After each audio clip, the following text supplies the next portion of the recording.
Jack, it's your first start in the UFL. What are the priorities for the offense to be successful tonight? Just execute one play at a time, do our job, take care of the football, all the good things, you know. Describe what you're feeling right now.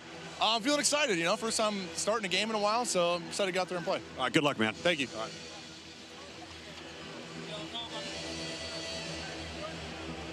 Opening weekend in the UFL capped with this. Orlando won the toss. They elect to defer.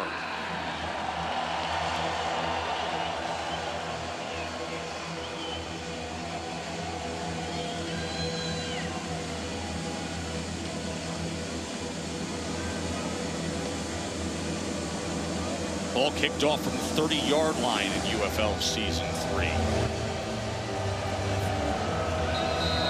Great venue here in Orlando with Inter & Co Stadium. And a lively crowd as this franchise is underway here in Orlando.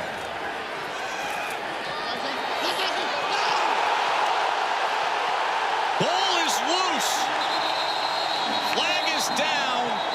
As Orlando, the kickoff coverage team, comes away with it. Block in the back. Shavon Jones was the return man. Well, there is a flag down, though. Legal block in the back. Andrew Parker there getting his big right mid on that one, knocking it out on the opening kickoff. The result of the play is a first down for Orlando.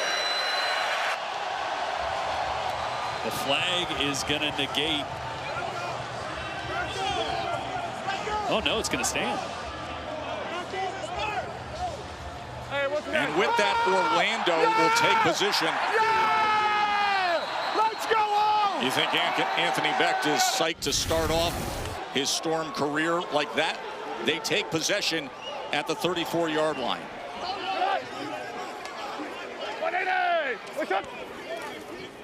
Play action. Plummer is able to get it complete to Elijah Badger.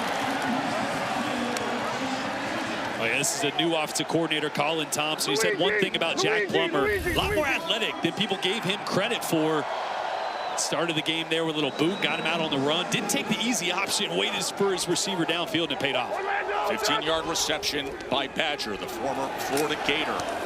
Here's Corbin as he makes his way to the 15-yard line. So a hot start for the Storm.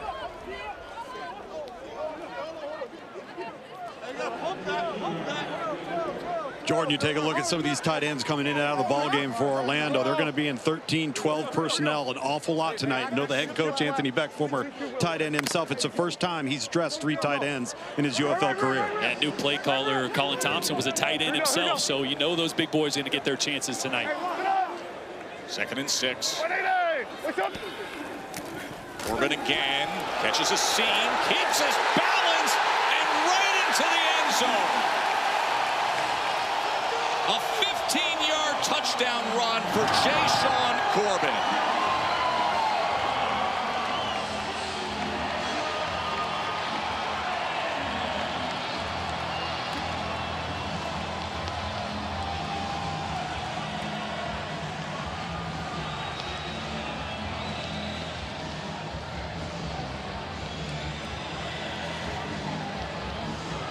Let's go for 2, go for 2. Let's go, come on, go for 2. Here Jack Plummer saying going for 2, going for 2. Yeah, remember the PAT is back in the UFL. You can opt for the 1 point from the 33-yard line on a kick. Couldn't do that last year, or you can take the 2 point from 2 yards. Anthony Becht mentioned league average is about 50%. We're going to go for it on 2 or 4-2 a lot of the time, hoping we get 1 out of 2. Here's Plummer looking for an option. And it's incomplete as he just tried to shuffle it ahead to Corbin, but he couldn't contain it. Let's go back to that touchdown. Well, we mentioned Anthony Becht being a tight end, his offensive coordinator being a tight end. Watch the block from Sean Bowman to spring this touchdown. He's on the end of the line right here. He's going to work all the way down, get a great block on that defensive end, and Jashaun Corbin, a great job of reading that, cutting back right off that block from Sean Bowman and doing the rest, breaking a tackle and finishing that one off. He was all UFL last year, led the league with 514 rushing yards, and a hot start so far in 2026. And it all started with the turnover immediately on the kickoff, so it ended up being just a 3-play scoring drive. You love those. Orlando. You love those, especially to start a season. I mean, a lot of anxiety, a lot of nerves. That's probably why that ball hit the ground on the first play, but someone's going to capitalize on those nerves early, and so far it's Orlando.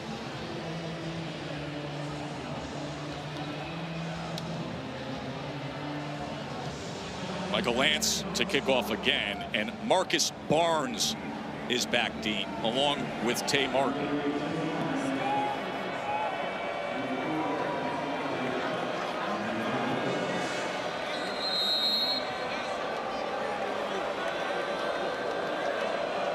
If you want to create a buzz in a new city, score within 3 plays.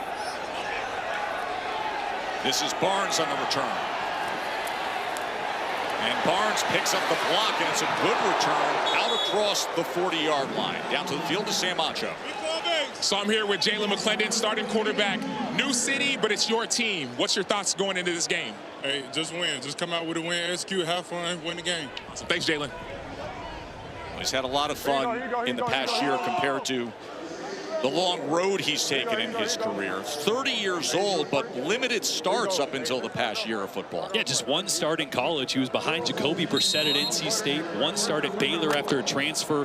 Hit just his 11th start, or excuse me, 12th now since high school. That's 2013 test. So a talented guy that just hasn't played a ton of football. Here's his opportunity. Toa Taua, a very familiar name for those who watched the league closely last year, as he brings the ball to the 49-yard line.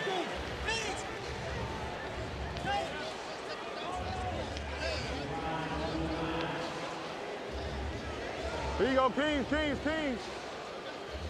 you go. Hey, Jack. Welcome to Orlando. Joe Tessitore and Jordan Rogers with you up in the booth. Tom Luginbill and Sam Acho, our field level analysts for the Columbus Aviators and Orlando Storm. Opening weekend of the UFL, and a good matchup in prime time here to cap it. This is Columbus. Going straight ahead is Tauatua.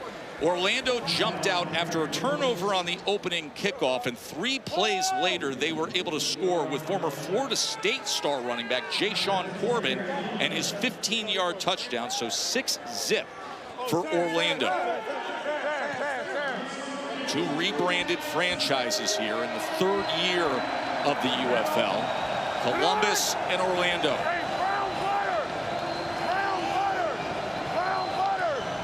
They're down at 1. Jalen McClendon, former Baylor quarterback, as he gives it to Taua, who goes ahead for a first down for Columbus. A look at the impact players presented by New Era, Jordan. Yeah, one of them right there, running back Toa Taua, led the UFL in rushing touchdowns last year. He's a bowling ball. Tay Martin, a wide receiver, a new addition for this Aviators team, is a threat downfield. And then up front for Orlando, they're really good. Chris Garrett, Isaiah Buggs, both guys former NFL draft picks, restarting their careers, and 2 really talented players up front. Isaiah Buggs, the interior of that defensive line for Orlando, 56 games in the NFL, was a star for Nick Saban at Alabama. Here's McClendon as he gets it quickly to the outside, and it's a first down to Tay Martin. Tay Martin, who played for Oklahoma State, had a massive Fiesta Bowl against Notre Dame 4 years ago. And there's a name you know if you've watched football at any level. Todd Haley, longtime NFL offensive coordinator, head coach of the Chiefs for a couple years. Has been the play caller for the likes of Kurt Warner, Ben Roethlisberger, and a guy that said Jalen McClendon reminds him a lot of Big Ben. Big, strong arm, big kid, athletic. Coming off that 12-yard completion to Martin. And now Taua testing the interior of that defensive line again. So a settling in kind of drive here for Columbus after the turnover on special teams to open up this game. Donnie Abraham, the defensive coordinator, veteran staff with Orlando. A lot of coaches who were with head coach Anthony Beck, who came over from really the core of the St. Louis franchise, Jordan. Yeah, and he told us the strength of this defense is the front 4, but right now, this Aviators team is running the football up the A-gap. And Orlando hasn't been able to slow him down. 2nd and 5. Here is White as he spins ahead and gets the 17-yard line. Ted Gitt Jr. is the head coach for the Columbus Aviators. Yes, that Ted Ginn Jr., the former Ohio State star, former first-rounder, NFL wide receiver, Super Bowl player, and he's really cherishing this experience. Yeah, a guy that hasn't had really any coaching experience outside of mentoring young kids for a really long time, coaching at a high school. His first big role leaned a lot on Jim Tressel as college head coach, his dad, and also Todd Haley, the veteran offensive coordinator on his staff. Here you go. Set. 3rd down and 2. McClendon. Oh, the pocket collapsed on him as he was trying to get it to Chisholm underneath, but it was Andrew Parker, the linebacker for Orlando, getting to McClendon. Yeah, Andrew Parker working here off the edge on right tackle, and he just beats him with speed. Parker's a guy that'll line up on the 2nd level, on the edge. He's athletic. Great look there from the hat cam. You know, we put cameras everywhere in the UFL. Got one on the ref. Ryan Coe comes in for the 35-yard attempt.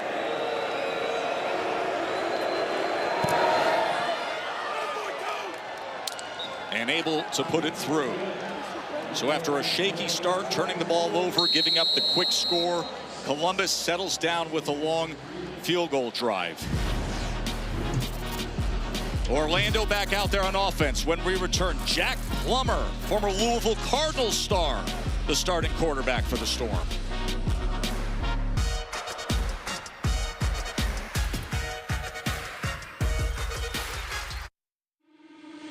To you by Progressive Insurance. Progressive makes bundling home and auto easy. Really exciting night here in Orlando. Opening weekend capped with this game. Columbus at Orlando, 6-3 home team, and here's why. Opening kickoff of our game, Trey Jones fumbles it away for Columbus, and it didn't take long for Orlando to strike. Badger with the reception, and then Corbin with the 15-yard touchdown. They went for 2, they failed on that effort. 6-3 is our score. First ever meeting between these two rebranded franchises. Ryan Coe ready to kick off. Just had the field goal from 35 yards out moments ago.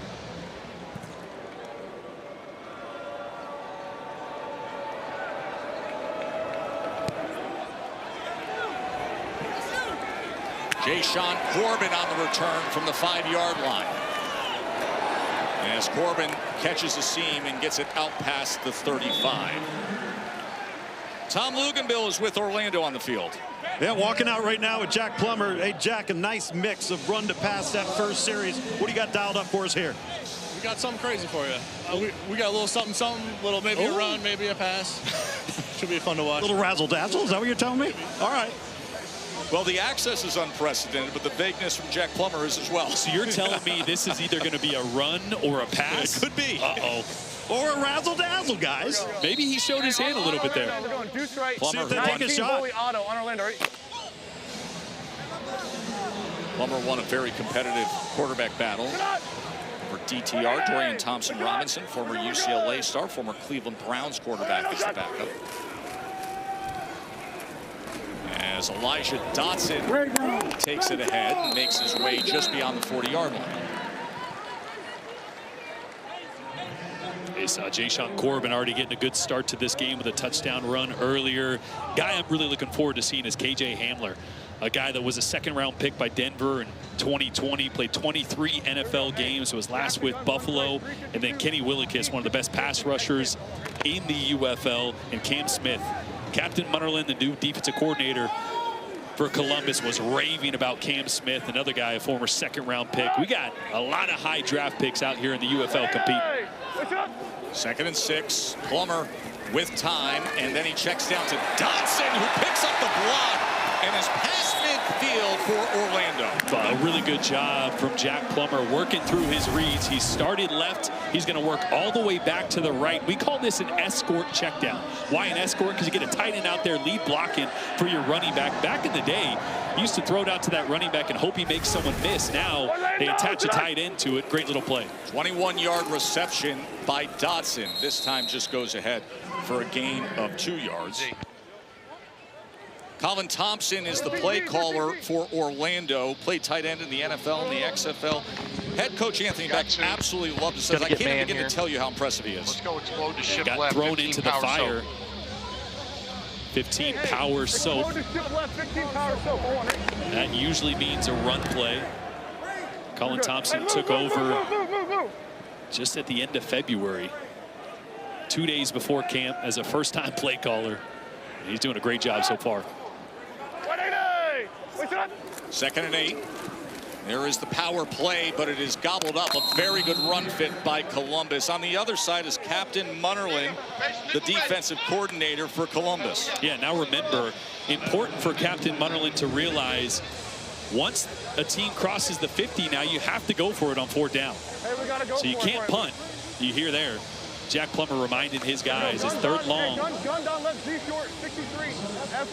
One of the new rules that was put forth in the UFL, no punting inside the 50-yard line. So that changes the dynamics on a 3rd down and 9. Yeah, watch the slot right here. Plummer. Oh, he was hit as he was trying to throw underneath to Chris Rowland, so it will be 4th down and 9. That was Adam Plant who was able to get in on Jack Plummer. Yeah, he was actually trying to hit KJ Hamler in the slot. The guy circled, was on a sail route, wide open. Really good job on the backside. See Plummer, he's going to have KJ Hamler there wide open, but the pass rush got there just in time. And here, a 4th and long. This is one of those wrinkles in the UFL. So they've centered these rule changes on enhancing scoring and the entertainment of the game. And how entertaining is this? You have to go for it. A 4th and 9 crossing midfield. Plummer, he is chased and he is taken down at the 49-yard line. Adam Plant again getting involved. Rest of that defensive line collapsing in as well. Yeah, the right side, Ron Stone does a great job again, just winning with speed right here on the outside. No moves, no nothing, working on Samuel Jackson. Not Samuel L. Jackson, but a great job of engaging, ripping through, winning with speed on the outside.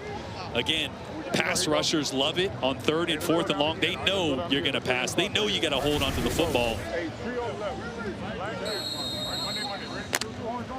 So I'm here with Aviators DC, Captain Munnerlyn. Cap, what are you seeing down here?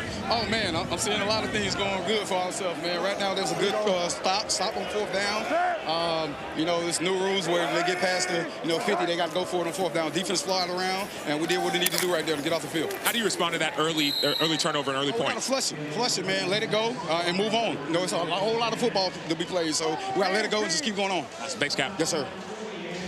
Jalen McClendon able to connect with Alize Mack for 6 yards as Columbus takes over after the turnover on downs. Listen, I love the new rule. Oh, it's no great. punting once you cross the 50-yard line. And you see what it creates, because look at Columbus now. They're already in position. Well, you could have had the option to go for a 4-point field goal there. That would have been 60 plus, or go for 4th and 9. 2nd and 4. John Lovett struggling to find anything there against that front of Orlando.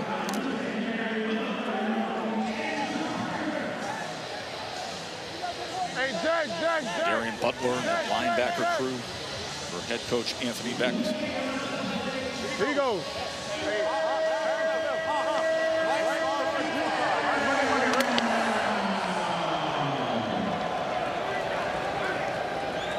Third down and 3.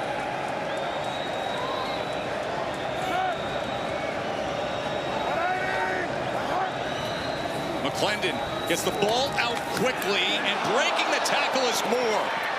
Jalen Moore, as he works his way inside the 25-yard line, a 1st down for the Aviators. Yeah, just an easy throw. It's actually a slant route, but what I love about this is Jalen McClendon kind of sits him down right there. You see that? So it allows him to have a two-way go on Micah Abraham, who's coming downhill. Instead of leading him way out in front, forcing him to run into it, gives him the option to settle his feet, make a guy miss, and pick up the 1st down. Offensive coordinator Todd Haley matched up with Donnie Abraham. NFL veterans going head-to-head here in Orlando. Guys, get off the grass. coordinators. Get off the grass.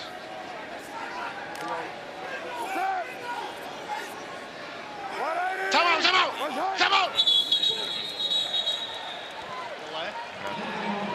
Alert spring draw.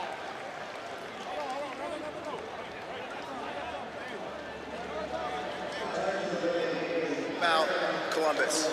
It's their first of the half. Ted Ginn Jr. making his head coaching debut after that 22-yard reception. Gives his team the first down, utilizing the timeout. 6-3 home team. Storm on top of the Aviators. Quick break. We'll be right back. Hey, hey, if you feel that, just what's the name? Big name coaches like Ted Ginn Jr., who we're seeing here with the Aviators. Yeah, the Ohio State Buckeye star, the former first rounder, the longtime NFL veteran, the guy who played in the Super Bowl.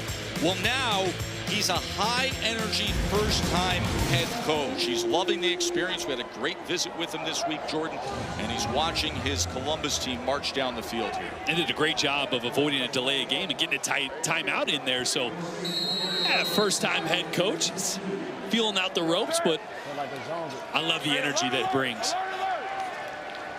First down for the Aviators. There's Lovett. And a good stick right at the 20-yard line.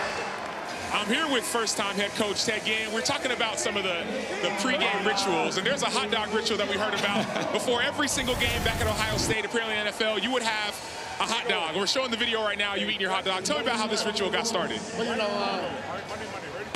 when you're hungry, that's what you go for, a dog. You know, we in the stadium, good pitch, great place. You know.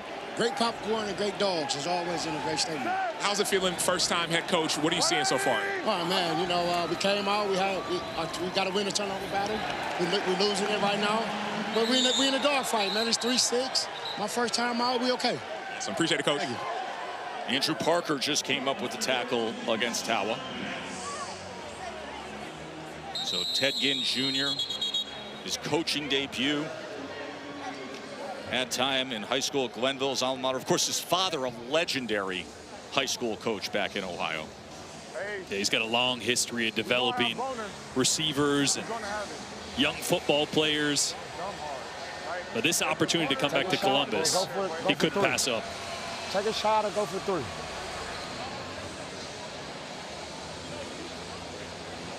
Orlando's linebacker Parker was slow to get up at the end of that play. Former star at App State. And trying to find his way to an NFL roster in the midst of this Orlando defense. Be a 3rd down and 7 for Columbus. 6th play of their drive that started after the turnover on downs. Based on one of the new rules, you cross midfield. That was the case for Orlando. You have to go for it. No punting inside the 50-yard line. And the defense came up big for Columbus. Now, can the offense convert a 3rd and 7? Jalen McClendon, the big quarterback. All right, here we go. Set. 180. Attack. They're going to keep it on the ground with Lovett. And he can't find any traction at all. Butler coming up with the tackle. Yeah, you heard Ted Ginn telling his offensive coordinator, hey, we got 3 in our pocket. So maybe that's the reason there. You're not as aggressive. You don't want to put Jalen McClendon in a situation where he has to force a throw, get a turnover. You got an opportunity to tie this game up with a chip shot field goal.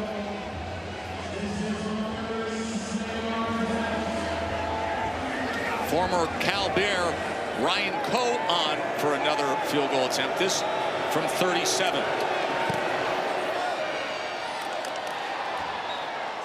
And he puts it through. And with that, a tie game. Touchdown early for Orlando. 2 field goals for Coe and Columbus. Well, there's the veteran coach, Anthony Becht. Of course, we mentioned Ted Ginn and his history. Anthony Becht also a former star player, a former first rounder, a guy who had a long NFL career. But Jordan, we have watched in recent years as Anthony Becht has been a solid, consistent, franchise-building winner in spring pro football. He had great success with St. Louis, and now he's brought his coaching staff and a lot of his core philosophies here to Orlando. He's got a knack for building culture, which is really tough to do when you think about all these players coming from different rosters. There's not much cohesion. You got a 30-day camp to get these guys ready, get offense and defense installed, but also try to get some semblance of a team and a culture. And Anthony Becht is one of the best at doing that. It's the reason he went 22-8 at his time in St. Louis and had them as a playoff team knocking on the door of a championship every single year. He loves this. He wants to get another big opportunity at some point as a head coach, whether that's college, back to the NFL at some point, and he's really good at it. Over the last 2 seasons with Beck in the UFL, he helped 24 players end up on NFL training camp rosters. There's Chris Rowland, very versatile player we saw a year ago with DC. And, you know, you mentioned Anthony Becht and the success he's had. He's actually creating a bit of a coaching tree all of a sudden. A.J. McCarron, who was his quarterback, is now the head coach at Birmingham. But just look at this list of successful coaches that were with Anthony Becht and the things they've gone on to do recently. Yeah, and Kyle Caskey, you see the name there in the middle, was the offensive coordinator in February before heading off to the Vikings. That's why Colin Thompson took over play calling duties. But you're right, not just getting players to the next level, but giving opportunities to coaches as well. And that's why, as I said, Becht's one of the best. Jack Plummer, well-traveled college quarterback and star. And the flag comes down. As you saw, Wiglusz, the receiver, was looking back at that ball. He's at a good spot. Number 9. I need a ball. It's a spot. Is that a good spot? Pass interference. Defense number 9. The ball he places the spot of the foul. Automatic. First down. Still backing up. Cam Smith is who they tag there. Yeah, tight man coverage here, trying to find slot receiver on a fade route, a lot of contact, excuse me. And Wiglusz loses track of the ball as well. One of the other changes to the rules here in the UFL, just like the NFL now, that pass interference is a spot foul, unlike college where they just tack on 15, whether it was 50 yards downfield or 5. They go with the jet action, and it's Hamler. And he is wrapped up right at the 40-yard line. Yeah, KJ Hamler might be one of the best receivers in the UFL. I mentioned earlier a second-round pick by Denver in 2020. 23 NFL games over 3 years with Denver, recently with Buffalo as well. He said this kind of humbles you a little bit. You're a guy that was on top of the mountain, a guy that was performing and succeeding in the NFL, now looking for a second opportunity. Get some more tape out there here in the UFL. Looks like they're going zone. Can't.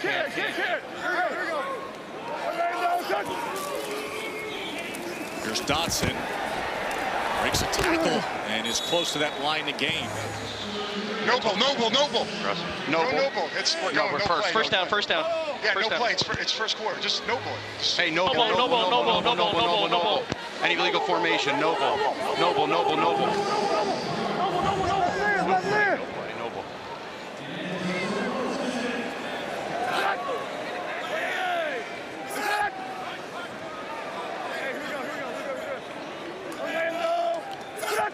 Just trying to get him to jump off sides here as the first quarter now comes to an end. No bowl call.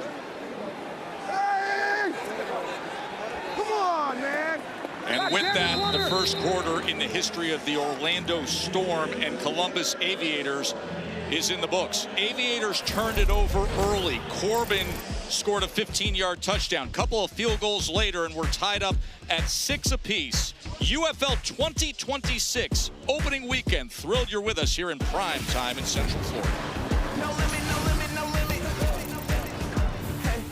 No limit, no limit, no limit. Storm starting quarterback is Jack Plummer. If you're saying, I remember him in prime time on ABC. Yes, you do. A couple of years ago, he led Louisville to that massive upset over top 10 Notre Dame. Jack Harlow and NBA players were storming the field. You and I were calling that game that night, Jordan. We did that game. He had some big moments in that game. 70-yard touchdown drive to start it.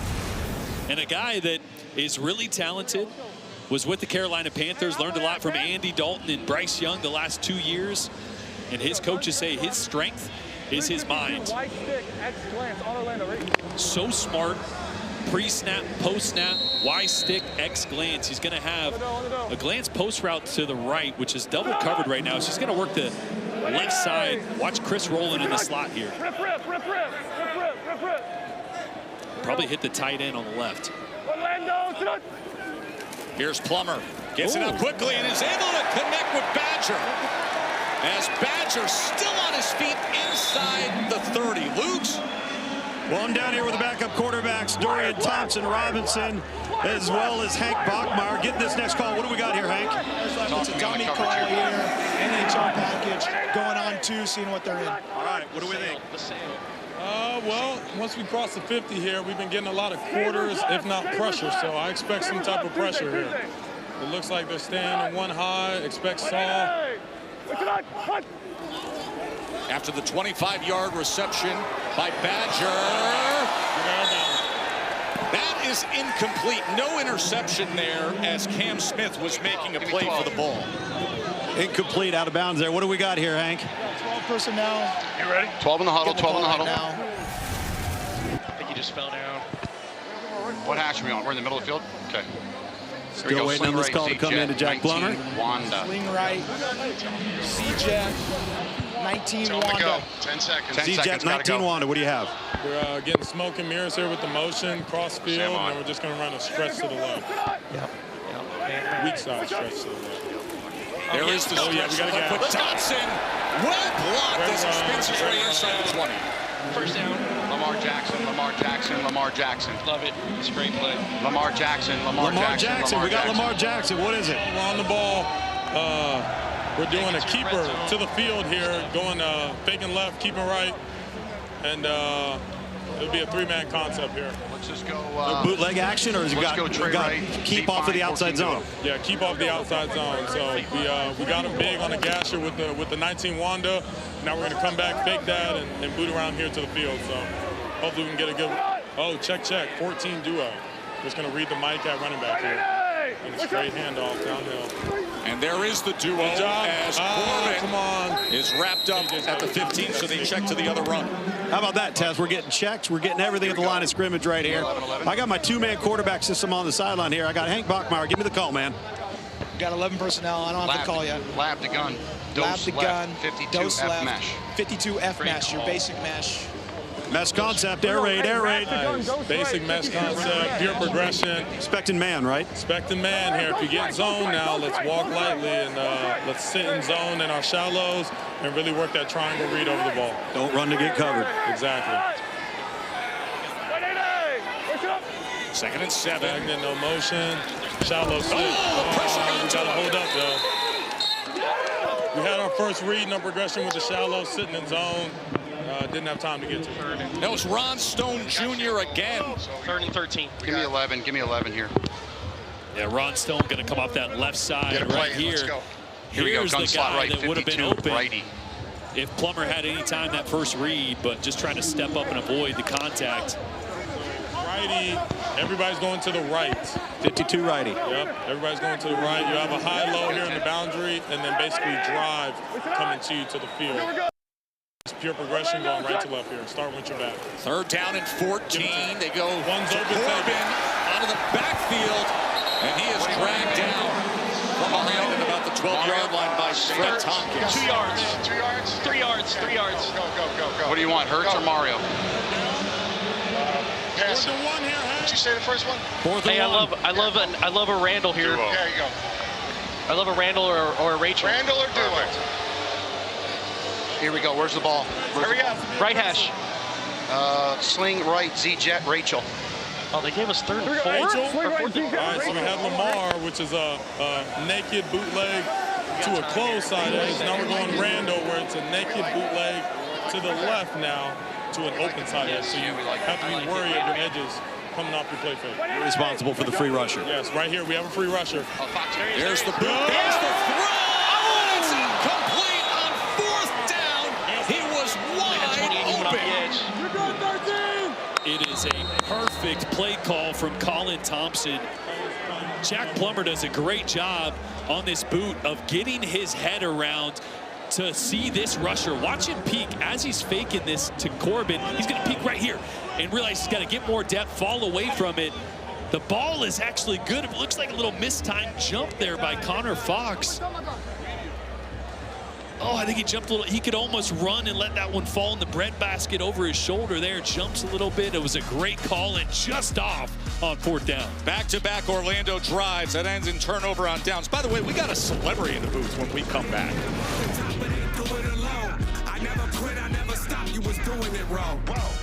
Bell is brought to you by Secrets of the Bees, March 31st on National Geographic. What an opening weekend for the UFL 2026, especially here in Orlando. We remind you, coming up at halftime, a performance by Grammy Award-winning artist DJ Khaled, who we are thrilled to have up here in the booth. Right. This is a real sports guy right here. That's right. What's up, brother? How you doing? How you doing? So halftime, we're going to turn it into a party. Tell us what we're in store. We're just going to celebrate music, good energy, and, you know, Orlando Storm, and this being the first, it's going to be a vibe, you know? It already feels like there's great energy here in Orlando. Yeah. Orlando's a great sports city, but something about this intimate venue, having pro football in this city, it just fits. Man, it's incredible. You know, the city's always exciting, but to have this right here, this new vibe, new energy, new wins, and new blessings. I love it. You're a sports guy. What do you think of the talent we got on the field so far? Man, I'm loving what Orlando Storm's doing, man. You know, I was just telling you off the air how excited I am about UM, right? Yep. But when I'm watching this, it feels like college hunger. Yeah. Like the hunger of the players, you know what I'm saying? So I love what they're doing today. It's beautiful. Yeah, everybody associates you as a Miami guy. That's right, I'm 305. I mean, you know, you're Canes this year, right? No, but you know, yeah, I'm Canes. I'm Dade County, 305. I'm Miami everything. But you know, I got love for Orlando because I used to live in Orlando.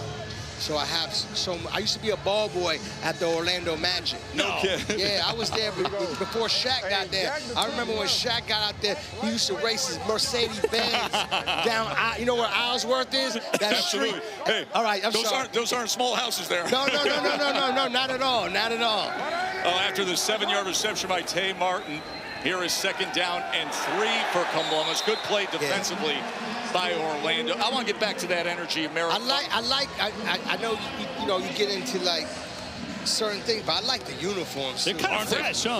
Listen, I can see me rocking one of them jerseys. I think across the entire UFL. Which one do you like better? No, Orlando Storm. Let's go. You know what I'm saying? DJ Khaled, your halftime performance. We're going to let you get ready to get to work here. We're going to have one big party. DJ Khaled got new music coming. Allah, my God, that new music coming soon. Pressure coming. All right, we're ready for a show from one of the very best to ever do it. The Grammy Award-winning DJ Khaled coming up here at halftime. 3rd down and 3, McClendon, as he hooks up over the middle. And that is complete to Tay Martin again. I love what he said about the hunger of these guys. It's a second chance league. A lot of these guys have tasted the NFL. A lot haven't had that first opportunity and looking to put out some tape and get noticed and get an opportunity to fulfill their dream.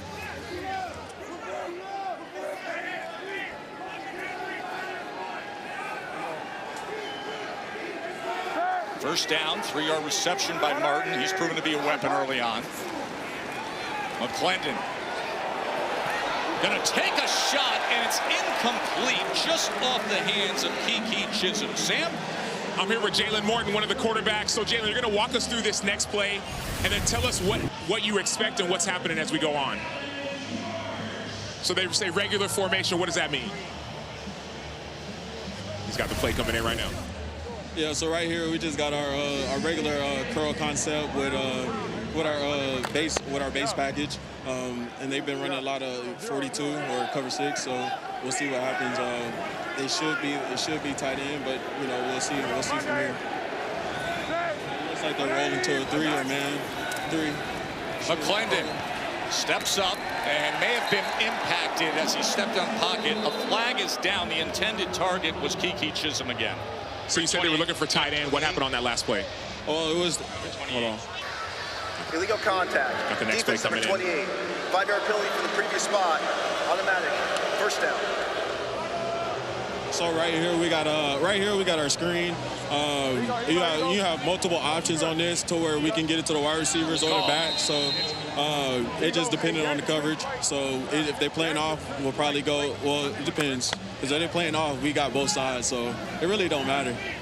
To one of the wide receivers? No, it's either a wide receiver or back. But depending on coverage, we can go receiver here too. First down after the penalty. McClendon's going to go underneath to White as he tries to cut back against the grain and actually finds some success in doing so to the 34-yard line. Get it to the back. We have both sides. Really good job by Deshaun White right there of reading this thing, splitting through and forcing Zaquandre White to cut that one back.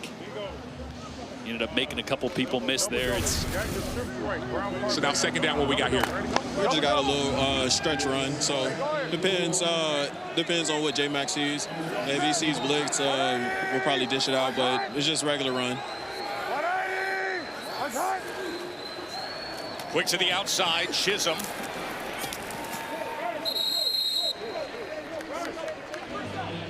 And that'll be a first down for Columbus.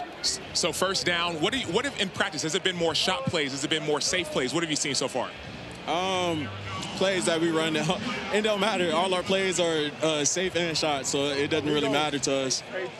So this next one, listen in and let us know what we got.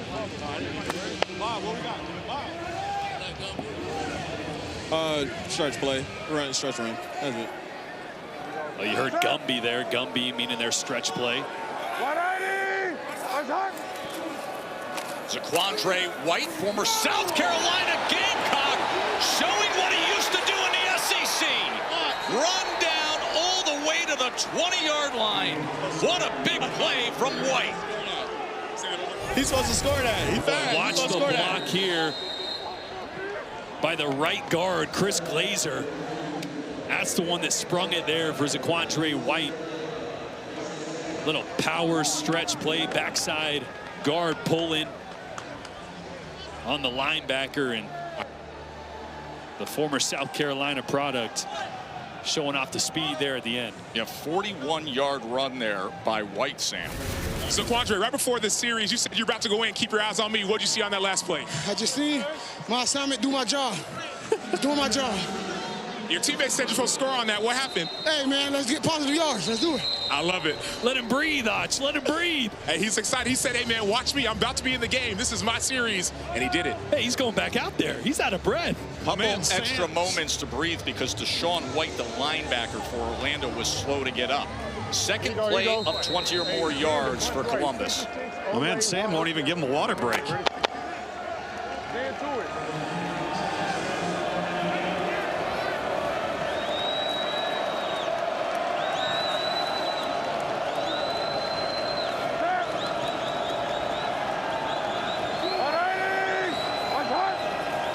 McClendon on first down, trying to escape the pressure as he darts ahead for a gain of 2.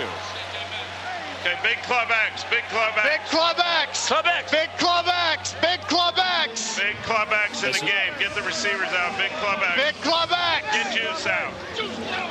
What is big club X? Big club X, we just got our big people in the game. Bigger people in the game. That's all it is.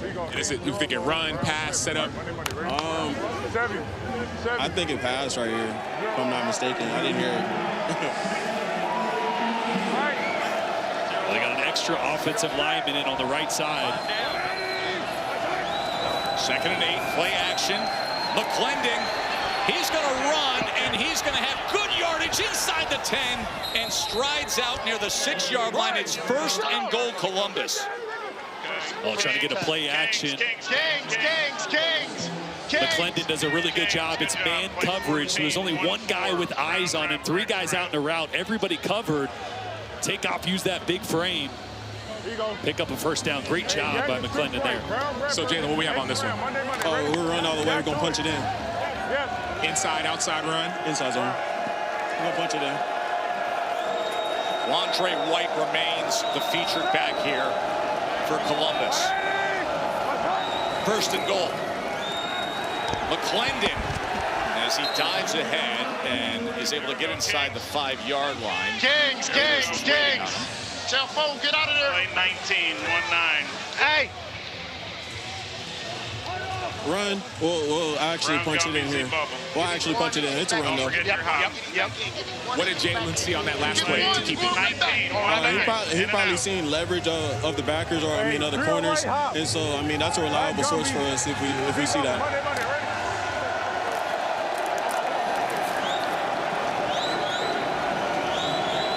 Second and goal for the Aviators. Tawa. He is taken down as he was met. That was Josh Minkins and Nick Maters combining on the tackle. What a tough box to run into there. Orlando had one extra guy, two extra guys. Play 48, 4-8. Third down. 4-8. It's pass, but we could have either side. They usually go like a 4. It looks like 0 right now. I'll call the timeout. By the way, they're going right into the loudest part of this stadium here in Orlando. They call it the Wall.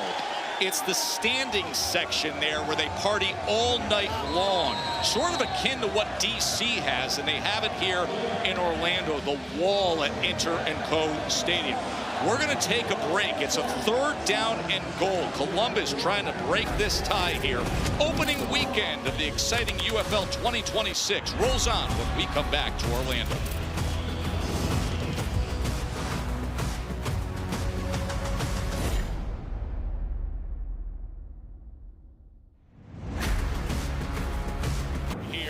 Opening night for the Orlando Storm, the 2 rebranded franchises, Columbus at Orlando, 6-6 right now. 12th play of this drive for Ted Ginn Jr.'s team, the Aviators. 3rd down and goal. Do you like it? Do you like it? Do you like it? Here's Coach Ginn. You don't Todd love it? Haley, the veteran play caller.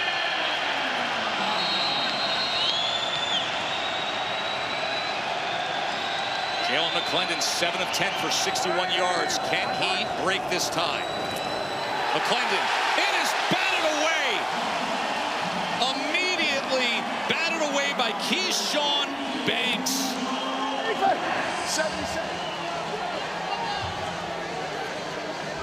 Boy, it was a great play call, too. A little protection slant here, trying to get Tate Martin. It was there. That's probably a touchdown. Kiki Chisholm does a great job of walling off the defender.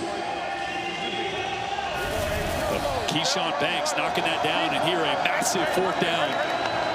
I'd love it to get Jalen McClendon on the run. If they don't hand it off, I'd love to see him get outside the pocket with a 2-way go. Looks like they're going to run it, though. You got a big group in there with the extra tight ends. 4th and goal. Play action. To the end zone, it's incomplete. He was looking for Mack. And defensively there was Lamar Jackson to deny it for Coach Anthony Beck's Orlando Storm defensively. Well, it's just a tough play call. They haven't been able to run the football well down here. Then you're asking a tight end to go one-on-one against a corner and make it miss. Corner's going to win that tight coverage in short space every day of the week. So great job by Lamar Jackson of breaking that one up. And he was a little banged up this week. They weren't sure, Donnie Abraham, defense coordinator, wasn't sure if they were going to get him. But a massive play there on 4th down to get his offense back on the field. Former Nebraska Cornhusker star. As they get the turnover on downs. And now pinned inside the 2-yard line is Orlando after the turnover on downs. Corbin from his own end zone trying to find any breathing room. Great push from that offensive line, of course, coached by Mark Colombo. He himself a great offensive lineman who's turned into a very valuable offensive line coach and assistant for Coach Beck. You never have to worry about physicality from a group that's coached by Mark Colombo. It's just instinctual. He's going to have a group that's going to get after you, and you saw it right there, getting 5 yards push when Corbin was met at the line of scrimmage. Here's Corbin again. This time just a yard gain, so it'll be 3rd down from about the 8-yard line.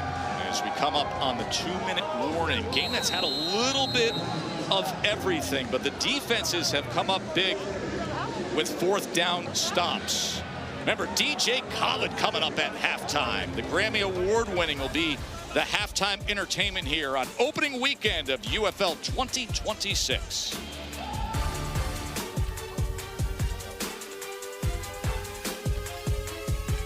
Long drive, they got inside the 5-yard line.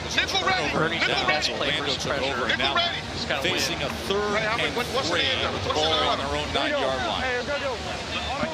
85-3. So 62 is a pass protection, so they're not just going to hand it off and try to punt the football. They're going to try to hit slot receiver here, Chris Rowland, as he goes in motion. He's going to be the initial target. Columbus is going to bring pressure. Heard the protection call for rip. Here's Plummer on 3rd and 3, and they do indeed get it complete to Chris Rowland, one of the best players in the league a year ago, and he's showing up early for the Storm here, first down. And that is why Jack Plummer won this starting job, because he just solved every problem at the line of scrimmage. You heard him saying rip. He was changing the protection to pick up the extra blitzer and found his one-on-one matchup. Getting the ball quickly into space to Hamler, who turns the corner and strides upfield. Boy, the speed is real for KJ Hamler.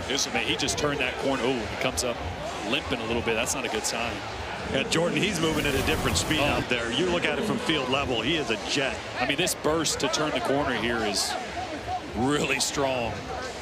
Hopefully just a little nicked up as he limps off. Good block by Jerome Kapp on the outside as well. 2nd and 1.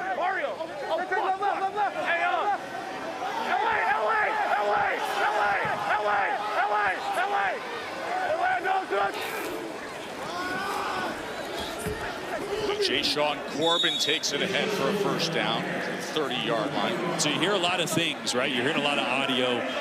Why do football players and coaches call things certain things? You heard LA right there. Where's LA on a map? Left coast. Left coast. Far left right there. So a far left outside zone run when they say LA. We used to call Raleigh would be the opposite call for us on that. Another capital far right side of the U.S. if you're looking at it on a map.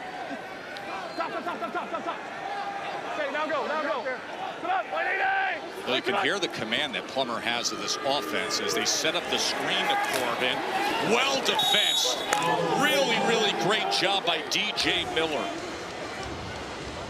Well, and he comes from all the way across the field on that one.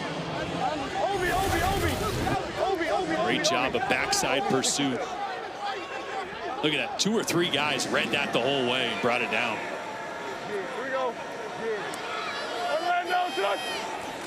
2nd and 13.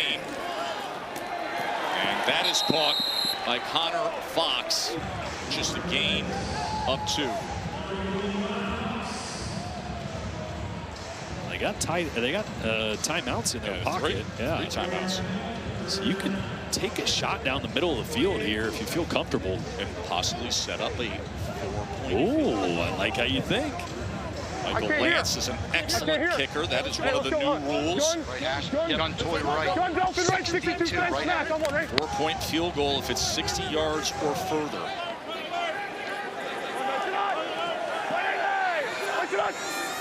Plummer.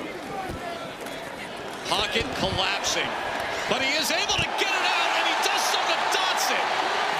Plummer kept it alive. Dotson goes ahead for a first down. Remember, they do have the timeouts.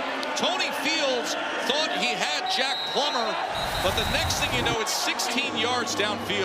This is just an unbelievable effort by Plummer. You see Tony Fields going to grab his jersey right there, and he's got the wherewithal to know where his check down is and just flip him the ball. That is under pressure. And remember, Jack Plummer hasn't played significant football since 2023 at Louisville. He's been on a practice squad in 2024 with the Carolina Panthers, was cut last year during training camp. I mean, that's a really good job with the bullets flying and everything going full speed of knowing exactly where to go with the football when you're under pressure.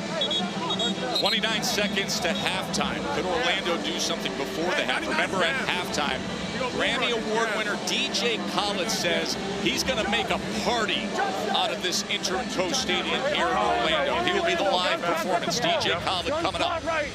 62, white chest sword on Orlando. The sword for us was always a deep dig. So there should be an in-breaking route coming from the top of the screen. They're going to try to hit around that left hash over the middle of the field. Plummer. Pressure, and they get to him. Big play by Columbus, and it's Ron Stone Jr. again. I mean, Ron Stone cannot be blocked. It's just a speed rush. And again, the dig is coming from this side. It actually ends up being open if Plummer had protection and was able to step up. But just no time there. Ron Stone has been an animal so far tonight. He's been all over Jack Plummer. Third Columbus sack. Ron Stone Jr., who was an All-Pac-12 at Washington State. His dad was an incredible offensive lineman. Weighed about 90 pounds more than his son. Yep. Played 15 years in the NFL, a 3-time Pro Bowler, a Super Bowl champ with Dallas. Was an amazing player at Boston College. Very good friend of mine. That's how old I am. And his son, coming out of the Pac-12, is now finding his groove here in the UFL and maybe setting up an opportunity for an NFL outing. Trust me, bro. Trust me.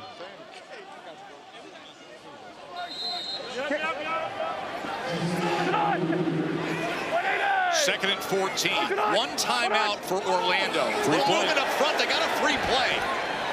It is picked off, but this will be coming back as DJ Miller on the return is going to stride down the sideline as Plummer, a little slow to get up, and the training staff is out to see him immediately.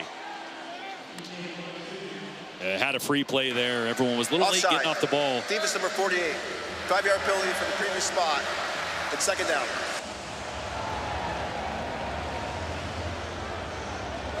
Yeah, you got me right in the stomach, dude. Yeah, a little hard count's going to get Kenny Willekes over here. And Jack does a smart thing, just throwing it up. KJ Hamler, as we saw limp off the field earlier, back out on the field, tried to go in his direction. Here we go. No harm, no foul. On Orlando. On Orlando. Gun dual right close. 63 ZOB knife on Orlando. Ready?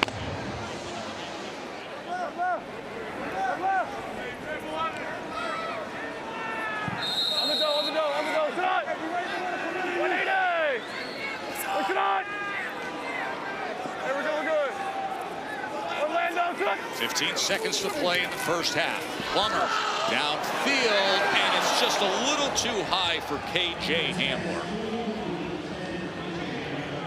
Boy, Jack was just a little late on that one. He was trying to look off the corner underneath to the field, to the shorter route, and he rushed it a little bit because he knew he was late, and that's why that ball came out high. Otherwise, he had KJ Hamler. So still things to manage here as the ball is at the 48-yard line, 11 seconds. 52, Y Hank, on, ready? Here we go, send a motion. So Y Hank. Get set, man, 10 seconds. That's a Get ready to curl. roll. They're trying to hit the tight end over the middle of the ball. There he is. They go to Dodson. Dodson goes upfield as he gets out with 4 seconds remaining, and you can hear Coach Anthony Beck saying field goal, field goal. So keep in mind, that was the 11th play of that drive that started at their own 2-yard line. And Jack Plummer did such a good job managing things that all of a sudden they're in position to break the tie. And a great job on that play. It was designed to go over the middle of the ball to the tight end, but the backside free safety blitzed, and no one was on the back. So he sees that and dumps it off to the back. So Michael Lance will come out for the field goal attempt to try to break this tie.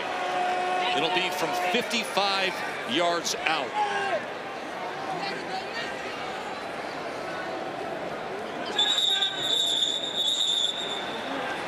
And a timeout is going to be used by Columbus.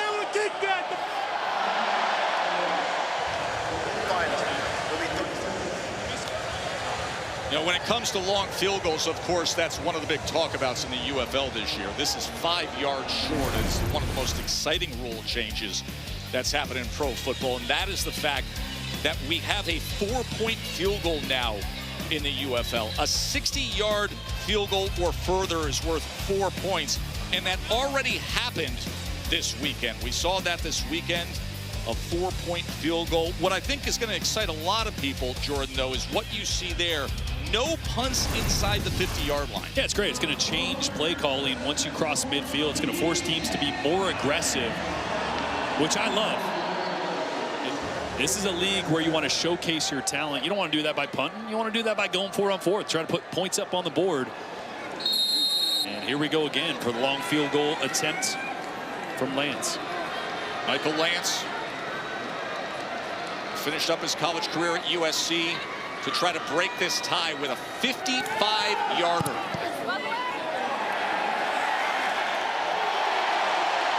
And he had plenty of it. Massive leg. Michael Lance, a 55-yarder to give Orlando a 9-6 lead. Anthony Beck said he's good, well good from 60 plus. You can see it here. That one lands in the stands on that 55-yarder. He knew it. He got a practice swing at it, drilled that, and said, okay, let's do it for real this time, and drilled it again. 9-6 Orlando. Let's go down to Luke's. Luke's. Thank you, Tess. Well, Coach, you guys managed that 2-minute drill really well. Came away with some points. Assess the first half. Yeah, you know, I think offensively, we've made some spot big plays, but we got to be more consistent in our drives, stay ahead of the chains a little bit. We're putting ourselves in situations where we don't want to be, you know, kind of favorable pass position. So we got to be where it's a little bit tighter so we can make the plays. Defensively, I think we got to tackle better. We're kind of shooting to the grass, trying to chop them down. We got to wrap up, go through the thigh. A little bit more fundamental stuff, if anything, but that's a great operation at the end. Look, we'll make our corrections. It's the first game. We got the lead. We'll come back out. We get the ball back, so it's a nice momentum for us as we come out of this at the halftime break. All right, thank you, Coach. Over to you, Sam, with Columbus head coach Ted again. Coach Gann, down by 3 at halftime. What's going to be the message to your team in the locker room? Can't beat ourselves. We got to come out. We got to play football. We got to do it the right way. We got to get our calls in on offensive defense. We got to have effort. Play hard. That's it. What needs to change from what you saw early in the game? I mean, you know, it's our first rodeo, but at the end of the day, we got to believe in what we're saying. You got to believe in your coach. You got to believe in the system and go out and play football. Thanks so much, Coach. Thank you. Good first half between these two. 9-6 Orlando. Every home opener game in the UFL this season has a halftime concert. And to introduce tonight's 9-6 Orlando at the half, a 55-yard field goal defines it as we look at tonight's progressive first half stats, Jordan. Yeah, it was really the run game that did get going for Columbus, but not as much through the air. They got to get things going downfield. Jalen McClendon can push it way downfield. They have the speed on the outside. They got to find an answer for this Orlando Storm defense that's really slowed them down since the first couple drives. Tom Luganbill is on the sidelines as our field level analyst with Orlando. Yeah, I'll tell you guys, I think really from the offensive perspective, if you are Orlando, you've got to find a way to secure the edges and help the offensive tackles out in pass protection. I know they want to use multiple tight ends. They might have to sacrifice a few of those guys to hold up and try to create some more time for Jack Plummer, the quarterback. And then defensively, along the lines of what you were just saying, Jordan, if Orlando can win on first down on defense versus the run, they've got the pass defense taken care of because they too have been able to rush the passer in Jalen McClendon. Those two areas critical here in the second half for Orlando. Over to the other side and Sam Acho. The biggest message from the Columbus side was defense and tackling. That's the message that defensive coordinator Captain Munnerlyn stressed. He said we have to get lined up a little bit earlier. We're not going to disguise anymore. We're going to show them what we're in and we're going to play what we're in. But the second message was just as important. We have to get the ball carrier down on the ground. That was the one thing that stood out time and time again from the defense. And they believe in that locker room that if they can get those turnovers early, maybe create a quick turnover early in the half, it'll get all the momentum switch back to the Columbus side.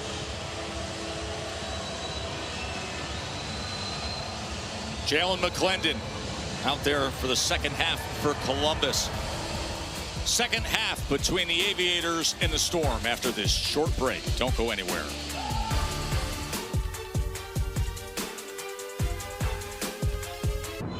Glad you're back with us here as UFL 2026 opening weekend in prime time with a great game to cap it. Joe Tessitore, Jordan Rogers getting set for the second half as we do so with the UFL's new energizer, Mike Rapoli, the owner of the league, who has come in. Listen, you talk about new rules that are making an impact, new headline-making coaches, new rebranded franchises. You can feel it here in Orlando, Mike. Yeah, no, we're excited. We just had DJ Khaled at halftime, which was really fun, and we had a 55-yarder, not a 60-yarder, but I need some touch. Listen, it's a well-played game, though. It's a highly competitive game. We've had some turnover on downs, some good defense. The offenses are settling in. 9-6 game. Good competitive football. Good competitive football. It's been a great weekend. This is the fourth game. We're 4 for 4. DJ Khaled was great. The crowd is good. I wish we had some more people. I'm gonna have to work on that tomorrow, Let Joe. me tell you something, though. Jordan and I were making the comment. Jordan, this wall down It's here pretty in sweet down Orlando, here. the standing section. Yeah. You need to lean into that thing. That thing's got potential. Hand out some free or cheap beverages down there. Everybody will get loud. It seems like they're bringing their own over there, but we're excited, man. It's a good feel and excited. I know you guys have been doing a great job for us at ESPN, and you know this has been a good weekend, man. We're thrilled to be here. Anthony Beck's team did a nice job before halftime. They got the turnover on downs. They marched down the field, got the 55-yard field goals. We start off the second half. And Mike, listen, I know you're a massive sports fan. You're a massive sports investor. Your St. John's team had a great run. But what happened yesterday, you're going from St. John's to UFL games to one of the great performances we've seen on this road to the Kentucky Derby from the 3-year-old Colt Renegade winning the Arkansas Derby. What a thrill this was for you. It was so exciting. I went to the Battlehawks game in the afternoon. Look at you here, Mike. I had them this morning. I slept in that thing yesterday, but what a great race, great win, and looks like he's got a shot at being the Kentucky Derby favorite. But I think very much so. That's crazy.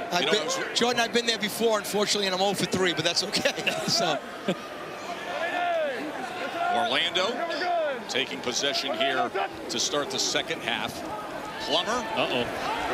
Downfield and gets it complete as he does so to KJ Hamler, second-round pick of the Denver Broncos. Jordan, I know you've enjoyed watching what he's been able to do early on here. Yeah, Mike, I think one of the most impressive parts of seeing these rosters and seeing some of these guys in person, the talent. And to me, it tells you that people are really starting to respect the validity of this league. Free agents that are young, that just were on NFL rosters, they're realizing, why would I be training by myself in the spring when I can go play football? yeah, I mean, the talent is unbelievable. I mean, you would know this better than me. I mean, it's a 1%. Yeah. One team or 1% the other team, and sometimes just the right team with the right coordinator, and hopefully some of these guys get back. We got like 35 players in the league right now. Listen, it's going to be a long play in terms of your grand vision, but early on, what has you excited? What you've seen here just on this opening weekend, Mike? To me, the stadium venue is so important. Yes. I mean, if you had 10,000 fans and a 60,000, attendance, it doesn't look good. So, I mean, these soccer stadiums weren't around 10 years ago. So, exciting to see the action and the fans. We're here at Inter & Co Stadium in Orlando, intimately fan-friendly venue at 25,000 as Chris Rowland, will you look at Chris Rowland go?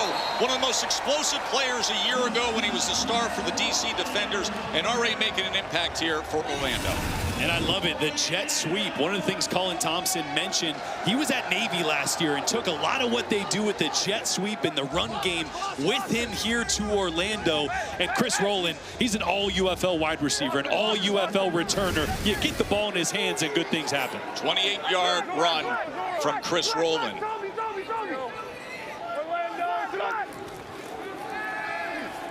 Here's Plummer as he's able to get it complete. And he does so to Elijah Badger. How great was it right from the start? Everybody was saying, oh, the 60-yard field goal. We got one. We had a game that started 4-zip. Got one yesterday. That was exciting. I was there too, so it was exciting. But you know, the strategy of the whole game. There's a big play coming. Oh, it is intercepted. Flag is down. And we will see if it stays as the Aviators take it all the way back here with O'Donnell Fortune on the return as they will quickly walk it back. Too many men on the field to snap. Defense, 5-yard penalty from the previous spot. Look at the results in the first down. You know what I love about this, Tess, is once again, Jack Plummer knew he had a free play. We saw it earlier when he threw the interception. Watch him point. He's going to point, hey, right here. He's going to point with his left hand. That guy's not off the field. He knew it, knew he had a free play, knew he had a free rusher as well, just threw it up. Just the overall awareness that Plummer has of everything that's going on right now. Doesn't look like a guy that hasn't played in a couple years. 12 guys. We got 12 guys. Let him go. Tell them to let him go. Let him go. There's the access that the UFL provides there as Anthony Beck. You could hear him in real time. It is such a great fan-friendly, not just the venues, not just the in-stadium, but the access for the TV viewer. He's also, Coach Beck, wearing the hat cam, Mike. Yeah, tonight's the first day of the hat cam.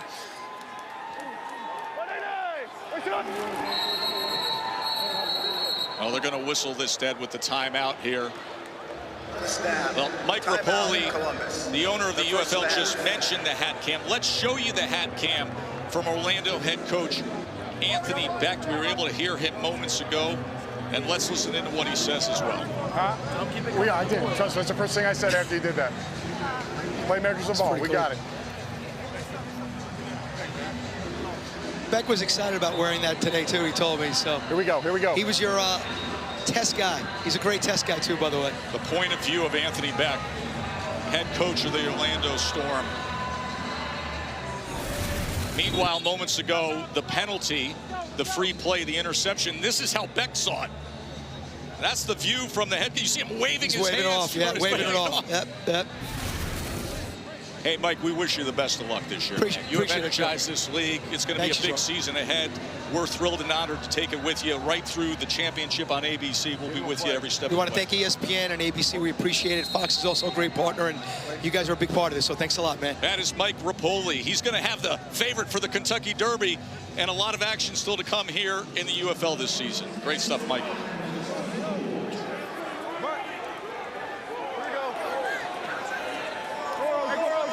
So 2 touchdowns called back from Columbus because of defensive penalties, as Orlando quickly shuffling to the outside to KJ Hamler, who goes against the grain. Hamler showing that speed to the outside just to be able to cut back and get inside the 20. Boy, he is exciting. They got to find more ways to get him the ball. This one, Plummer had to kind of flip a little late on that read. That's one you want to see pre-snap and almost forget about the fake to the running back and throw it right away. That free rusher kind of caught Plummer off guard, still able to get to Hamler, and you can see just how special he is with the ball in his hands. Plummer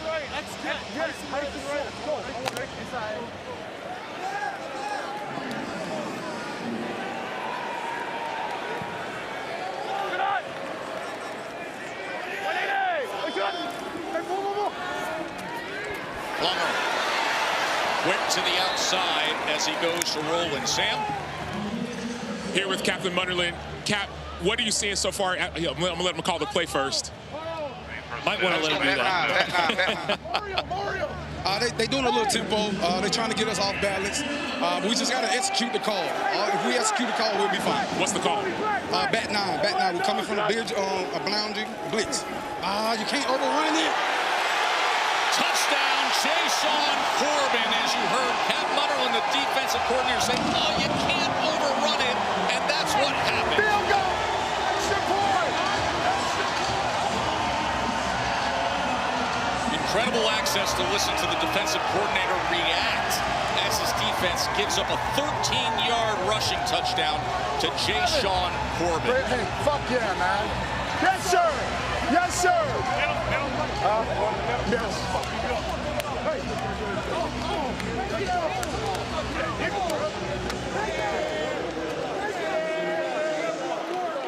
That offensive line coached by Mark Colombo. And you heard the pride that Anthony Beck takes on it with a run play like that. Now Michael Lance on for the extra point. Of course, the new points after touchdowns this year, you have 3 options. The 2-point conversion from the 2, the 3-point conversion from the 8, and the conventional place kick. Oh, this is great. Watch this play develop. Here's going to be the blitz on this side. And then as you play it out, this is what Captain was talking about, overrunning the blitz. As soon as you realize it's a handoff, you have to condense and get down the line of scrimmage, close that off. You can't run past him or run past the quarterback. And that's the thing. Blitzes are often a big risk. Sometimes it works out. Sometimes it works out for the offense. And Jashaun Corbin, like it did right there.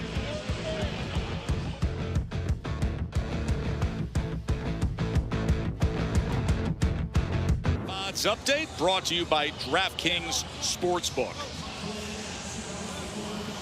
You see how things have shifted here. 16-6 Orlando on top. DraftKings is the official sports betting partner of the UFL. New customers who bet $5 get $200 in bonus bets instantly.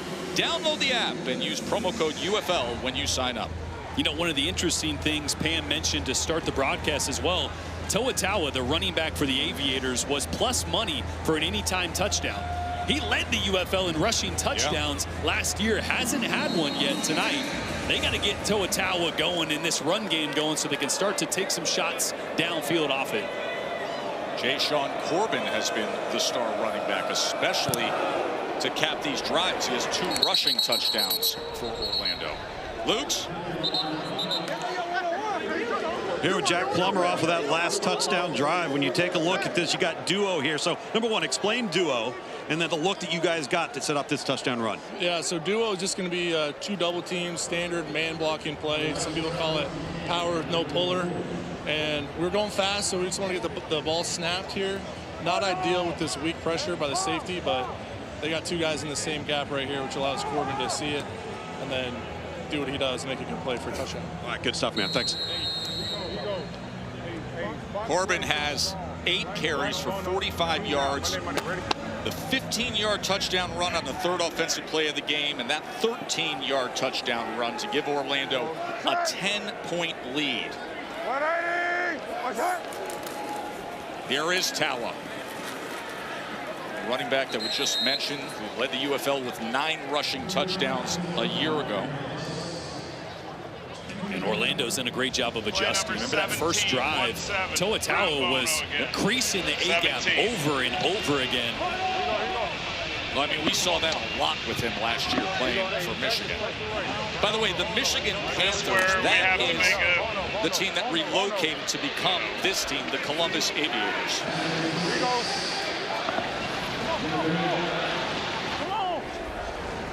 Hey, 180! What's up? Oh, he is tackled for a loss. That is Isaiah Mack.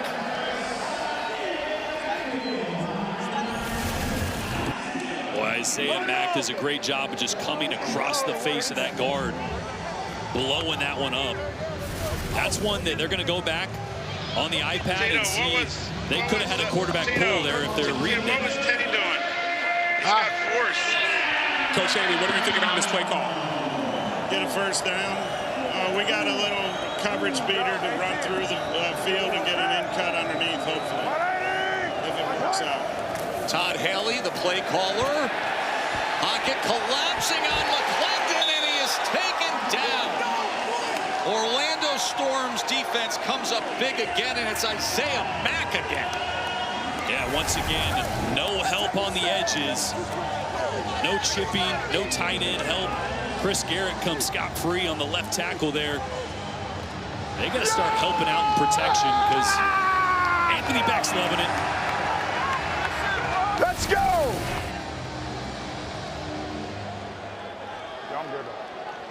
And now we get our first punt of the game. Brad Robbins is the punter for Columbus. Of course, there's no punting once you cross the 50.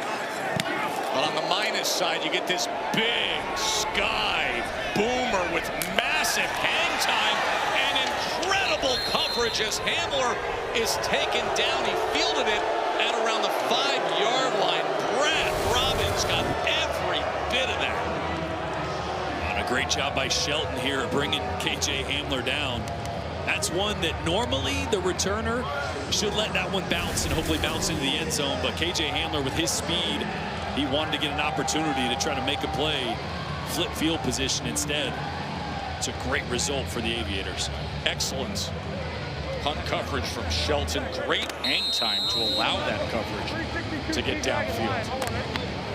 We just talked about the Aviators not helping the edges in protection. Let's see if Orlando does, because Ron Stone has been in the backfield all over Jack Plummer.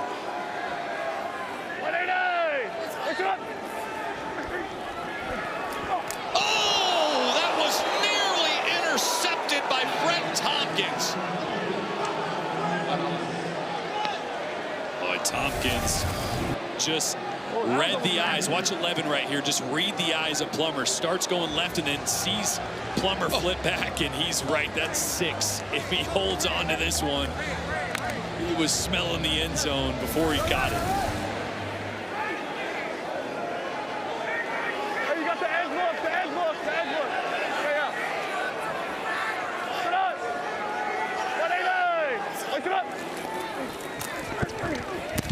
That is complete, and Badger breaks free.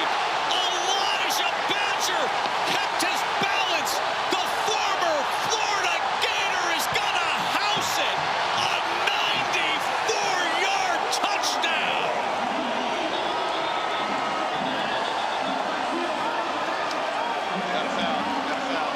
Block in the back, number 12, right? Flag is down. That's going to be a block. Is that a good spot? In the back.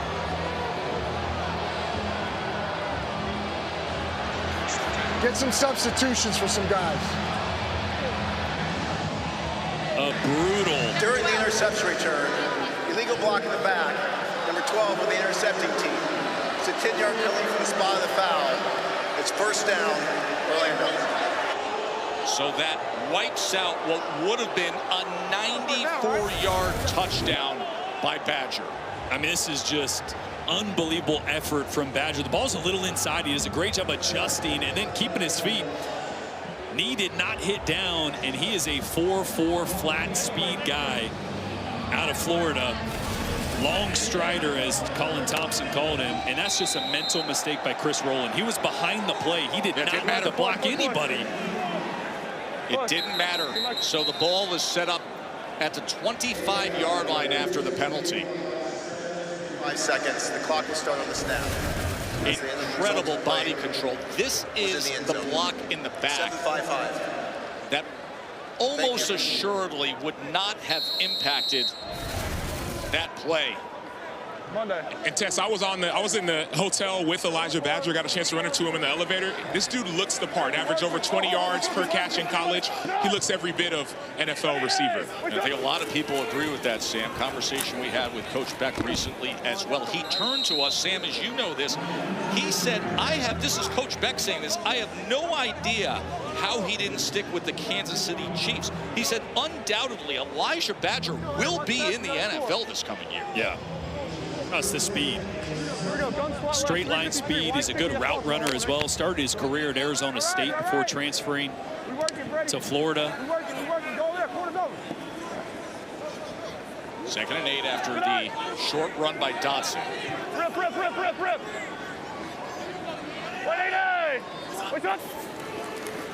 Plummer steps up, tucks, is going to run, and slides down at the 14-yard line. Pressure again, just another 5-man protection. I gotta think Colin Thompson, I know he's got a lot on his plate. First time calling plays, only 30 days into the job, but gotta help Jack Plummer out with another running back or tight end so we can get one of these balls off downfield. Cap, we're back in the red zone again. What we got?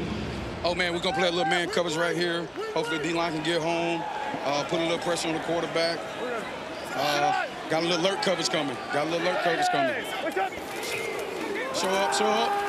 Dotson taken down at the 5-yard line.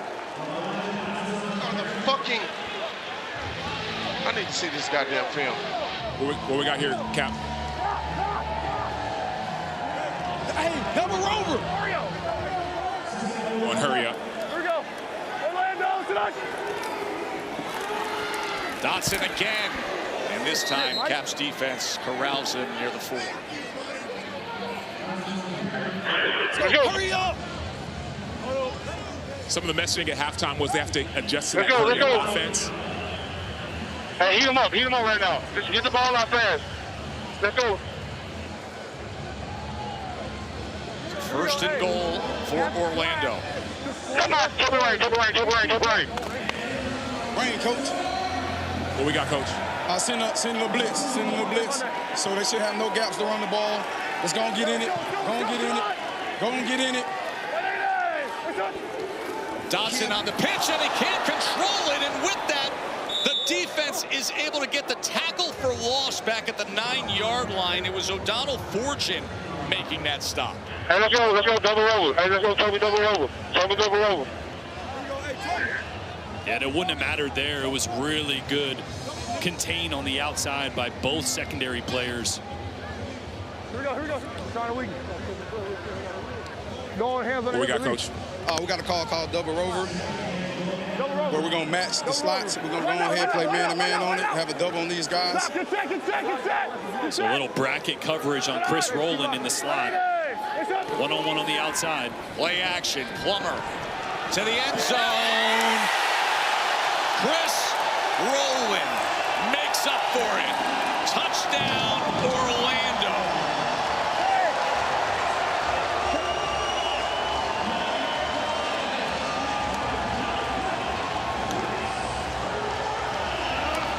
Nine-yard touchdown catch by Chris Rowland.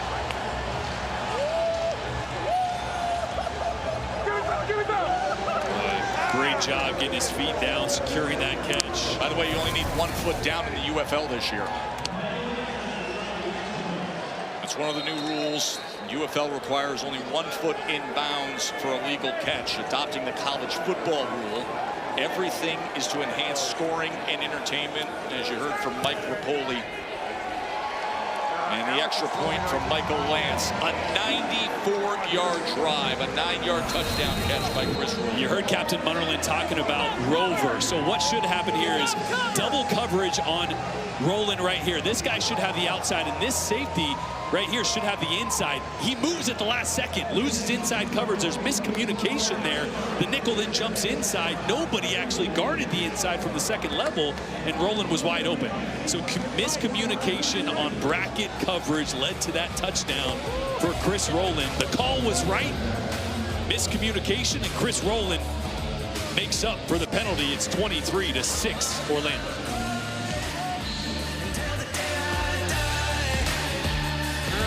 23-6, the Orlando Storm, their debut game here in this football crazy market. UFL 2026 opening weekend, Storm against the Aviators. Hey, this year the NFL draft's in Pittsburgh. Of course, the 3-day event's going to begin on Thursday, April 23rd. Every pick's on ESPN. You get the usual expert analysis there, and then ABC's coverage will focus on the prospect's journey to the draft. Coverage also available on the NFL Network. We've seen some NFL draft picks highlight themselves in this game. KJ Hamler, receiver for Orlando, second-round pick by Denver. Many players here who will be returning to the NFL based on some performances this year in the UFL. I'll tell you, Elijah Badger, we saw penalty wiped out a 94-yard touchdown, but you got a glimpse of his ability moments ago, the Storm receiver. Here's Marcus Barnes on the return. As Barnes gets to the outside, keeps his footing, and then cuts back to gain extra yardage. Lukes? Yeah, here with Chris Rowland. Now, Chris, you had to make up for that penalty now, didn't you? Yeah. Yeah, but you sure did here. Walk us through it here on your little over route in the back corner of the end zone. First, and before I get started, it's a bonehead penalty by me. I don't deserve this touchdown. It's hard for me to be happy right now.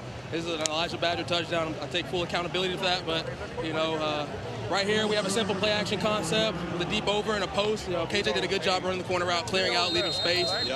My job is just to find the open space, save two on the back line in case Jack had to make a layered throw. I mean, just look at the throw, off the back foot, layered, perfect throw, save two, comes together perfectly when you practice it over and over again, and sure enough, it was 6. Dropped it in the bucket. Way to make up for it, pal. McClendon downfield, and he's able to connect with Tay Martin. That's a really nice throw from McClendon. I was just thinking in my head, I was watching this guy warm up before the game, throwing it 70 yards, like relax. I want to see them open this up. And of course, got to protect him and have guys blocking to do that. But a great throw right there. Nice little touch on that one in the window over the middle to Tay Martin. 20-yard reception by Martin. Former star at Oklahoma State. McClendon gets the ball out quickly. He does so to Juice Wells. Of course, many SEC football fans familiar with the name Juice Wells. Kings, play 58, 5-8. Kings. Flip it, flip 5-8.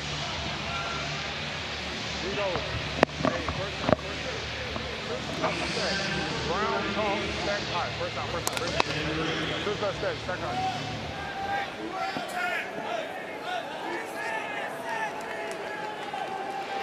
7-yard reception by the former Ole Miss first-team All-SEC player. Now John Lovett on the ground as he spins his way for a first down for Columbus. And this offense under Todd Haley, the base of it is really from his time with the Steelers. He was there 2012 to 2017. This triples. Nice bunch. Yeah, I got you.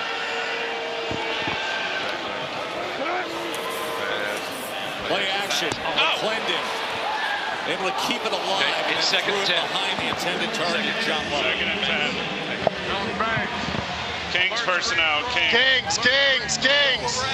Hey, Tino, he needs one. He needs one. Trips left. Yep. Black Chevy. Trips left, black Chevy. Shade 58. Shade 58. Black and brown are opposites. Black has an L in it. It's going to be a run to the left. Chevy is usually a run concept. 7, go for 18 next.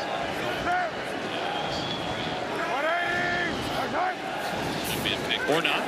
McClendon, pocket collapsing, but he's able to get it complete to Juice Wells. Crash.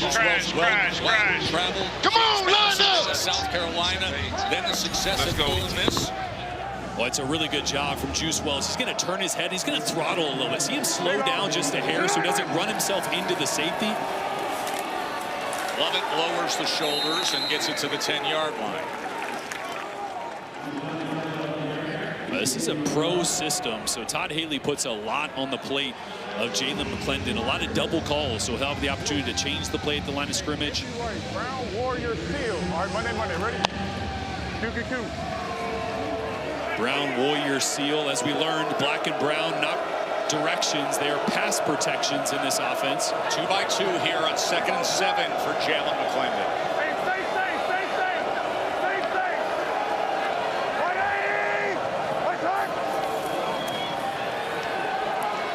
Incomplete. He was looking for the 6'4" Keke Chisholm, who was covered by Alan George. Really good coverage there from the Vandy product. Donnie Abraham mentioned the biggest question mark for him coming into this game was the secondary. They got really under there. They also have his son, Micah Abraham, on one side. A lot of inexperience, but so far playing really well on the back end. Saw a really good pass defended on 4th down from Lamar Jackson as well. So getting production out of that defensive backfield. 3rd down and 7. McClendon, ball is out.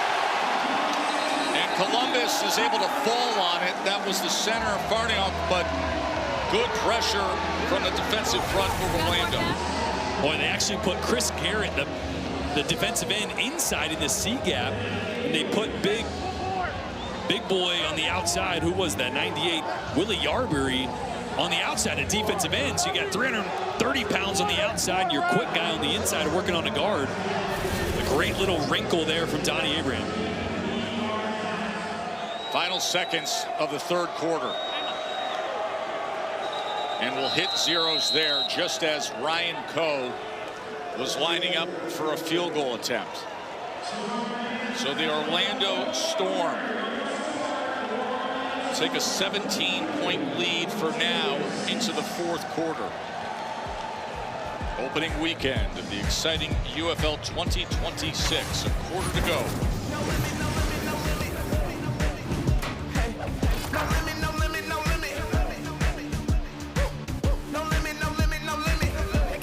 Rogers with you upstairs in the booth. Tom Luganville, Sam Acho down in the field as we start the 4th quarter here between Columbus and Orlando.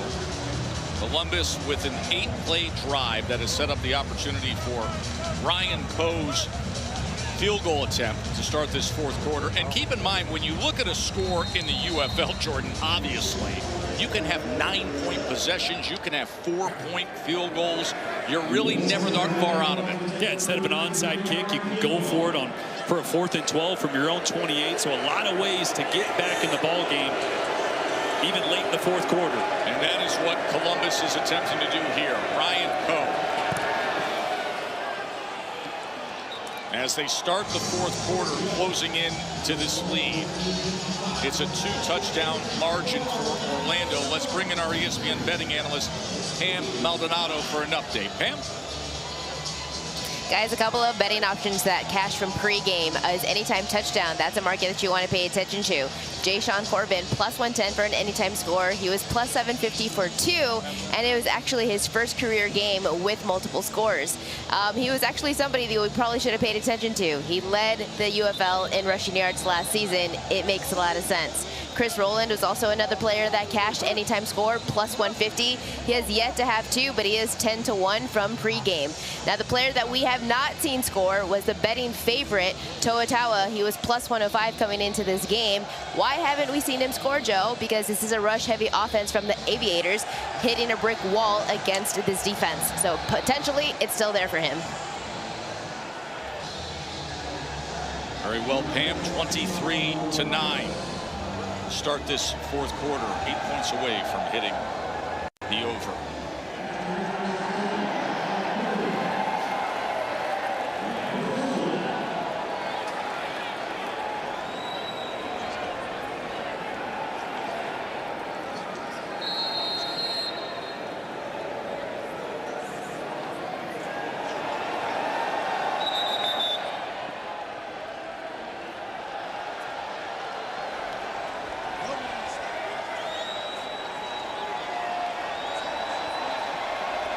Crowd's having a good time down there in that wall section, the self-standing section in that north end zone. Oh, they're doing the wave. They have their own little wave going. I'm telling you, it's going to become something the way DC has it.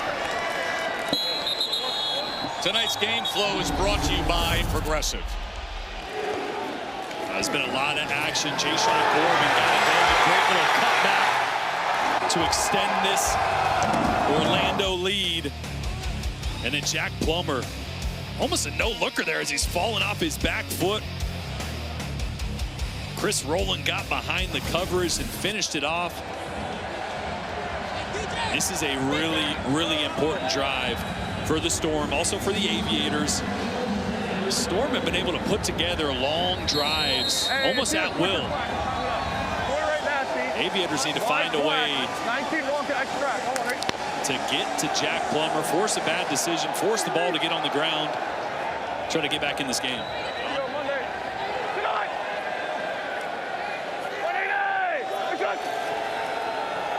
Corbin, as he is taken down just beyond the 40-yard line.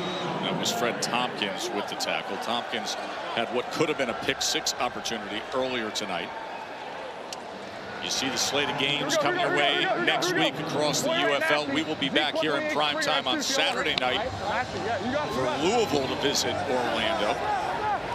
The other team that is a newly located, rebranded franchise, the Louisville Kings. Shuffling it ahead to Chris Rowland. As Rowland gets to the 45, it'll be third down from there.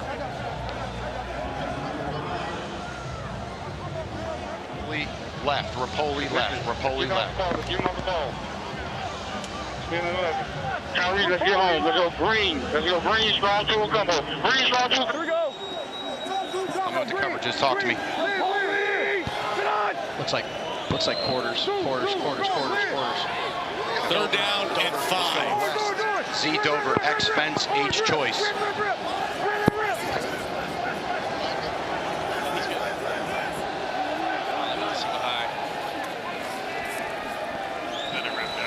Plummer, he is taken down, and the defense does their job. They rotated left for Columbus for an opportunity to try to get back into this game. And just keep in mind, when it comes to the scoring in the UFL, listen, you can have a 9-point possession in a blink. Yeah, initial protection was pretty good. The coverage on the back end is what did it.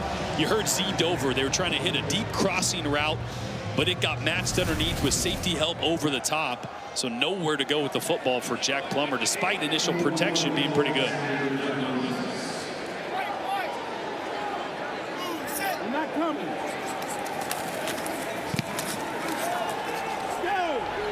This is an umbrella punt that goes out of bounds, so Columbus is going to have good field position and take over.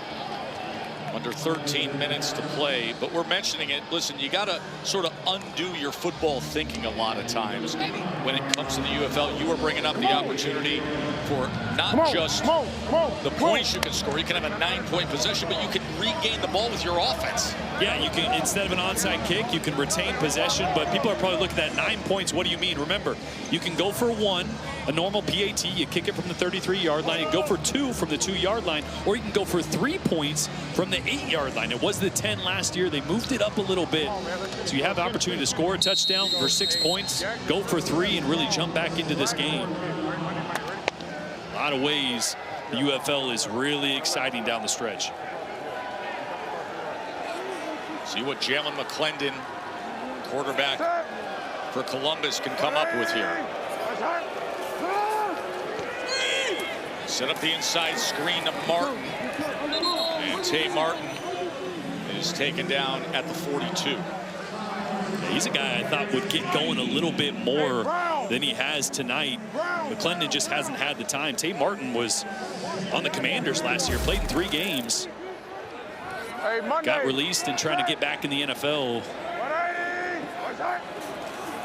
McClendon got the ball out quickly as Rock Taylor was met right away by Micah Abraham. Donnie Abraham's son, the defensive coordinator. Micah himself, really strong player out of Marshall. Yeah, a guy that was a 6th-round pick for Indy in 2024. Spent time with Denver last year. Great read on that.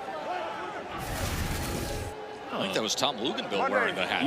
You got the hat on down there, Luke? I got the hat on, but our boy Anthony Beck's melon is so big it barely fits me. Back shoulder is incomplete. That was a great view. Listen, all the different ways we can bring you access there. There is Luke's wearing the hat cam. Is it heavy? That's been. Yeah, I'll tell you guys, the thing that's great, too, is I was overlooking Hank Bachmeier's shoulder. You know, he's charting all the plays, going through each and every call, and you just can run down. So anywhere my vision goes, we see it. Why don't you go out on the field? Don't tempt him. Pressure, and White fell down. So by the time he was trying to get back up on his feet, it was an incomplete pass, so it'll be 3rd down for Columbus. Yeah, Orlando actually blitzed the same side that White was trying to get out, so there was just no gap for him to squeeze through and release. Recovered and almost made a great play, but this is a crucial 3rd down here. There's Luce with the hat cam. We'll take a shot of Luce's hat cam and bring you more access, as you see it there on the right. Big 3rd down and 10. McClendon steps up in the pocket, stays alive, tucks, runs, 1st down, slides, and takes a hit. No flag comes in as Brandon Sebastian was able to meet him there. You hear the come on, come on. Brandon Sebastian is no stranger to bringing big hits. Well, watch both of these routes pull the guys in man coverage, so nobody's there over the middle of the field. It's a great read by McClendon, realizing they're in a 2-man situation. Nobody had eyes on him.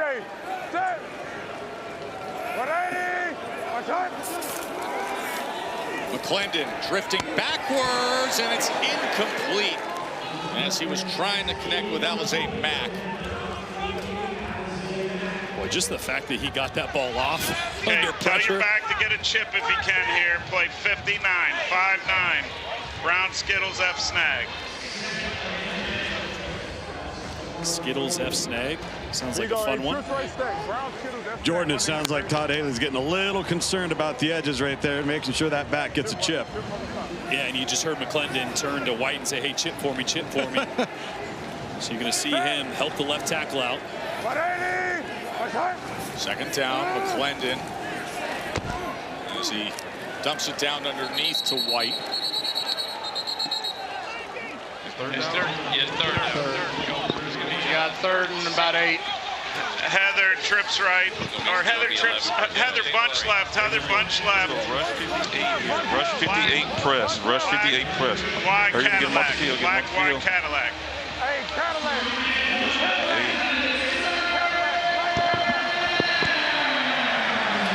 Coach Andy, what we think out about this? here.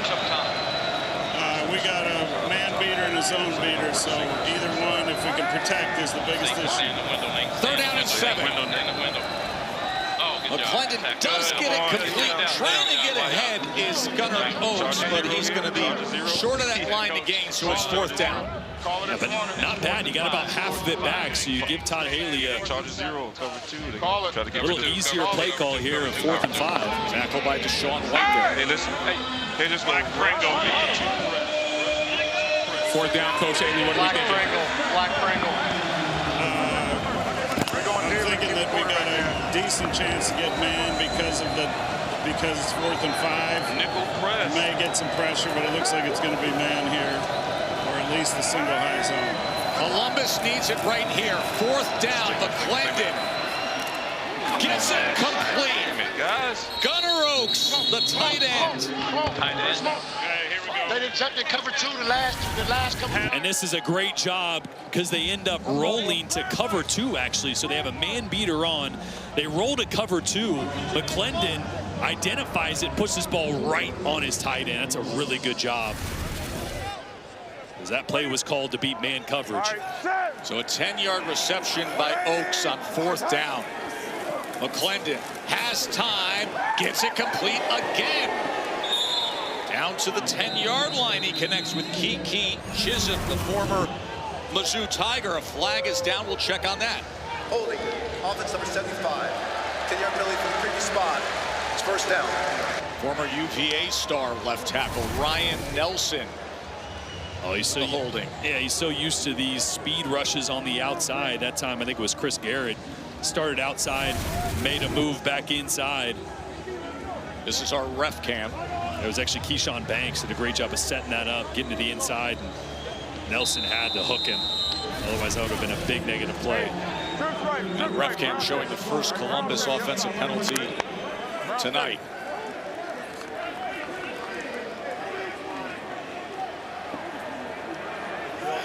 Crystal Apolanis wearing that camera tonight. McClendon, after the penalty, connects and hooks up with Martin. And Martin will have it down to the 15-yard line.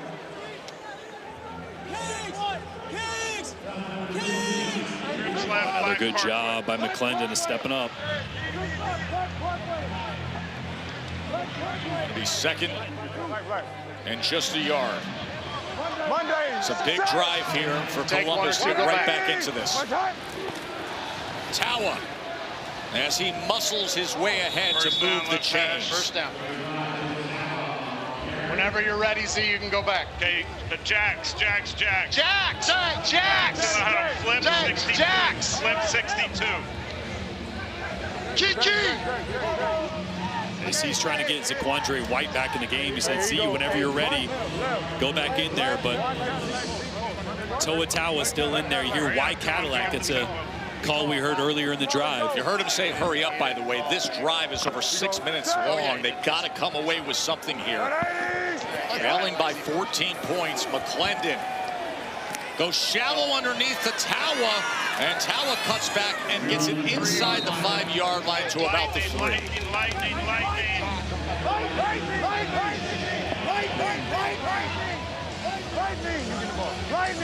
Todd Haley, former NFL head coach, longtime NFL offensive coordinator, play calling for Columbus. White straight ahead and into the end zone. Now comes into play the points after touchdown options for Columbus. 3-point conversion, they will place the ball at the 8-yard line. I think you just play this traditional. Take the 1 point. If you feel good about taking an extra point, it's still a 1-score game. So that is what they will do with Ryan Coe out there to draw to within a touchdown with the 33-yard placement for a traditional point after touchdown. Zaquandre White, the 3-yard rushing touchdown to put Columbus in position to have a chance. As Coe puts it through, and just like that, it's only a 7-point game. That was a 13-play drive. Watch the physicality on this backside. This is all the offensive line here, getting push on that right side. Zaquandre White sees the hole, finishes off the long, methodical drive, as you mentioned, Tess. And after that, it is now a one-score game here in Orlando. No limit, no limit, no limit. Hey, no limit, no limit. Week 2, Friday at 8 Eastern on Fox. DC Defenders go to Columbus. Will be the Aviators' home opener. We're going to be back here in Orlando. Our crew will have Orlando and Louisville Saturday night primetime on ESPN. Sunday, the NFL Network has the Stallions and the Gamblers. And Jordan, are you up for some Tuesday football? I like this, especially Battlehawks against Renegades, the way their passing game looks with Dallas. I mean, what else are you doing on a Tuesday night? I'm watching UFL. Yeah. Especially with how Austin Reed looked. See if we can follow up that 370-plus performance with another one. Rick Neuheisel, the head coach, by the way, in Dallas. A.J. Hamler on the return. Sam? I'm here with Zaquandre White. Zaquandre, what'd you see on that play, on that touchdown? Right here, basically, we just got an inside zone, so they were in an even front, so I'm just reading tackle to tackle. So as you can see right here, I'll zoom up a little bit. Where are your eyes at when that hole opens up? When that hole's open up, like I said, I'm just looking at these two. I'm looking at these two guys right here, 97, and I think that's 98 or something like that. So this is my first read. He goes out, and this is my second read. Once it happens like that, hole right there. To the Baja. To the what? To the Baja. To the Baja. I love it. You know what? Let's do it. Appreciate it. Corbin. What's the Baja? What's the Baja though? Baja just mean in the end zone. Just meet me in the end zone. Well, where is Baja from though? I don't know where it came from. I just said, you feel me? To the Baja. I love it. Sometimes you don't need to know. You know? And with that, it's a 7-point game. I'm going to start using that. To the Baja. To the Baja. Is that like Cancun? I mean, I don't know if anyone knows. No, I know, but you know how people say Cancun when your season's over? Roll with it. Do anything you want in the UFL. Roll with it. Lugs? Yeah, big 5 minutes remaining here in the fourth quarter. What do you got to see out of your football team, Coach? Well, you know, if we got 4-minute offense right now, right? You know, I talked before the game, the offensive line, defensive line will win and lose these games. Our offensive line needs to step up here. We get the ball back on defense and we get it off the field. We're getting too many third down completions. They're getting on the field. Our guys, you know, it's early on. We're trying to get our legs back. So, but right now, man, we got 4 minutes. I trust my big guys up front. We got the best running back in the league last year on my team, and I got a guy that backs up. That's just as good. We got to finish the deal. Thanks, man. That 4-minute offense mentality means as a quarterback, you want to make sure every second of the play clock ticks down before you snap the football, trying to milk as much clock as possible.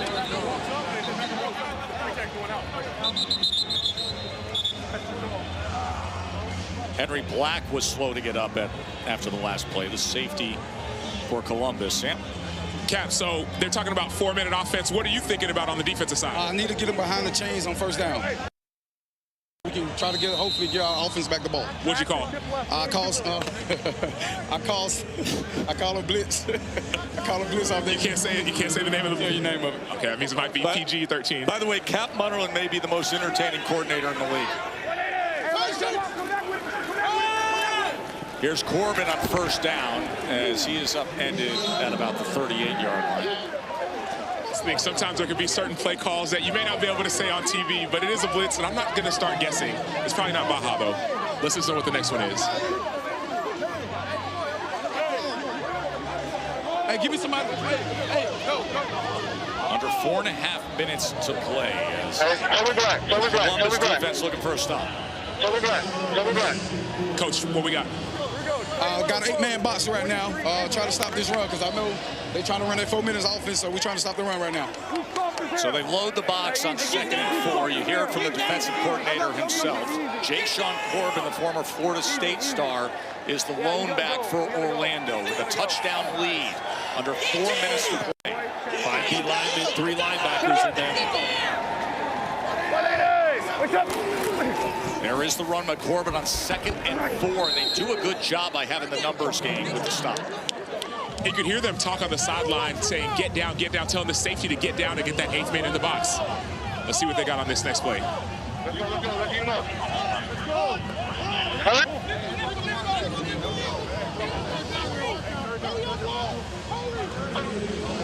Ray, get the ball out. Make the tackles get the ball out. I'm going after him. Trying to get the ball out fast. Stop this run. Hit the gaps. Hit your gaps. 3rd down and 2.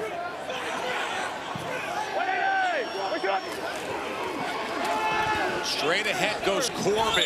He is upended just beyond the 40-yard line, so the defense does their job. And a timeout will be used by Columbus. Just over 3 minutes to play. It's 4th down when we return, trailing by only 7.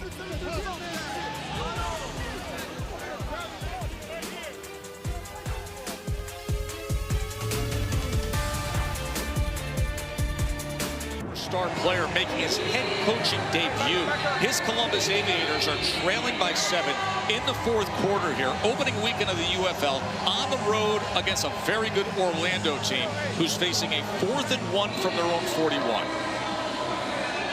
Well, and right now, guys, this Orlando offense knows that they're going to have a loaded box they're going to have to deal with. They're going to have to come up and rely on this offensive line to get this push. If they're they're going to throw it. Empty look on 4th and 1 from their own 41. Hey, we gotta go rip. Hey, we gotta go rip here. We gotta go rip here. Straight ahead for a 1st down. Well played. I love it. It was great. Remember, no more tush push. You can't do it. What do? You spread everybody wide. You walk the quarterback like he's pointing to protection. You get under center. Nobody there. That is a brilliant call.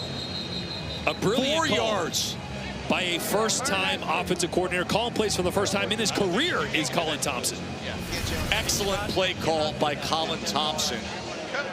This league wiped out, banned the tush push. So that's what they come up with. Jack Plummer on 4th and 1. 242 is good.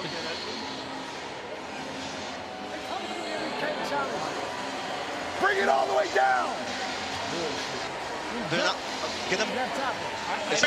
Is this an actual timeout? No, it's not. If they're not challenging us, then get it out. And Ted Ginn's got to think about when to use these timeouts. We need to get the game clock. I think it is. We don't Yes, know Mike. Game clock operator, please reset the game clock to 2 minutes and 42 seconds. 2:42. So they're going to put the clock at 2:42 here. And the clock's going to run. I can't. We blew up that duo. Marlowe's got the guy on the other side of the field. How are we? I don't know how. The guy came off the other side. On the front side? Yeah.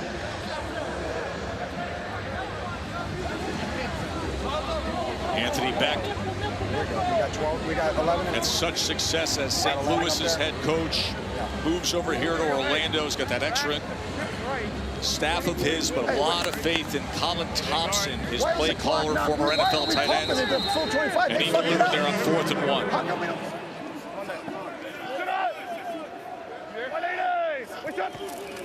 And now back to Corbin, who was tackled right near the line of scrimmage.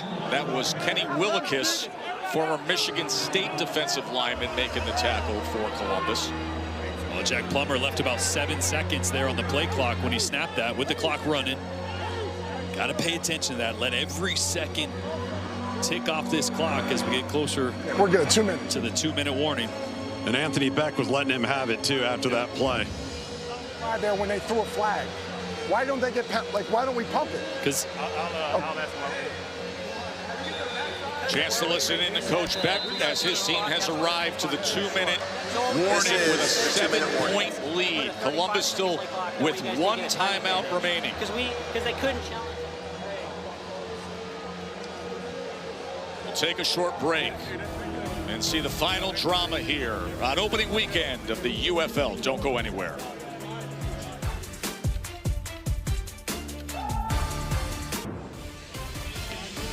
Great scene here in Orlando. The new franchise, the Orlando Storm, taking on another new team in the UFL. The Columbus Aviators. Been a heck of a game.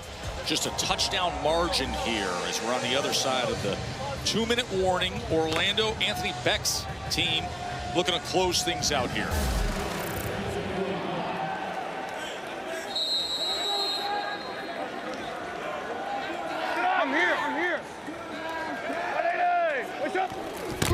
Here's Corbin on the pitch to the outside. As the pursuit down the line by the Aviators is able to wrap them up. Of course, the one timeout they can still use. I mean, they should have used that timeout on the other side of the 2-minute drill. Would have saved a little bit of clock. End up losing about 6 or 7 seconds because he didn't. So that is the final timeout exhausted by Ted Ginn's Aviators. There is Coach Ginn, his head coaching debut. Well,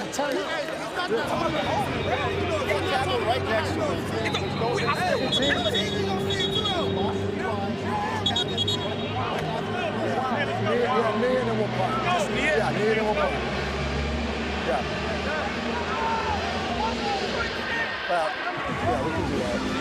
I mean, we have to, God forbid, you know, if he trips up, we don't know if he's going to get there. If he does, he gets right at the line, then now we got to go for it. So we're hoping we kind of do that. Now remember that 50-yard marker comes into play. If they pick up 6 or 7 yards here, they got to go for it on 4th down. That's correct. That is one of the new rules. Oh, sorry. No. It's under 2 minutes. They could run it now. Under 2 minutes. You're absolutely right. Yeah, we're at 1:54, so that now doesn't apply. But one of the new big rules in the UFL is the no punting inside the 50-yard line.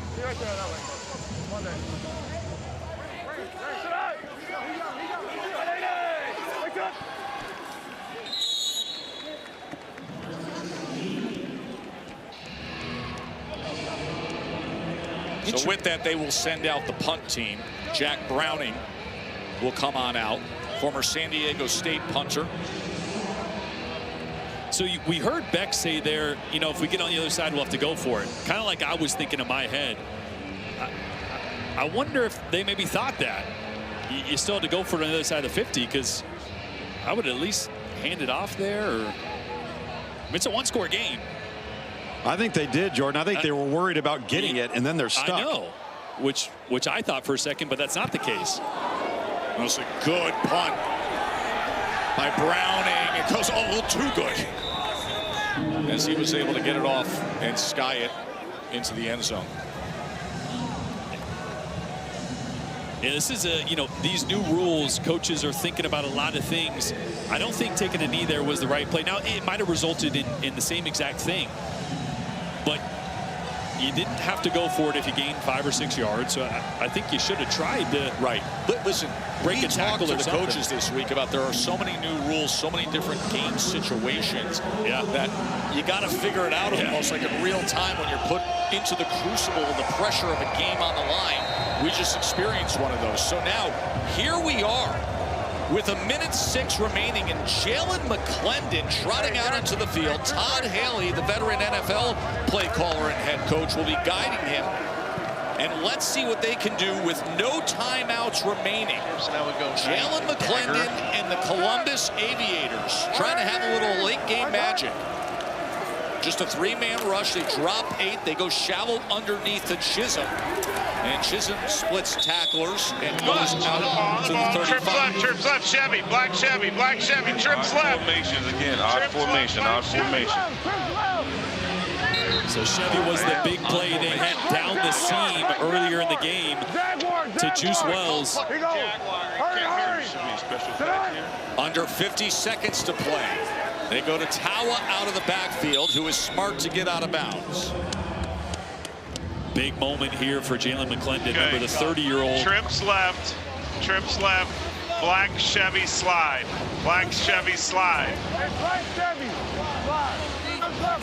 and be ready to get up and clock it. And that is why Todd Haley said, remember, get in position to clock it. 2nd and 8. McClendon downfield, and he gets it complete to Rock Taylor. Past midfield, 1st down Aviators. Well, that's a great job. He was looking at the shorter option last second, changed his mind and ripped that one. 19-yard reception.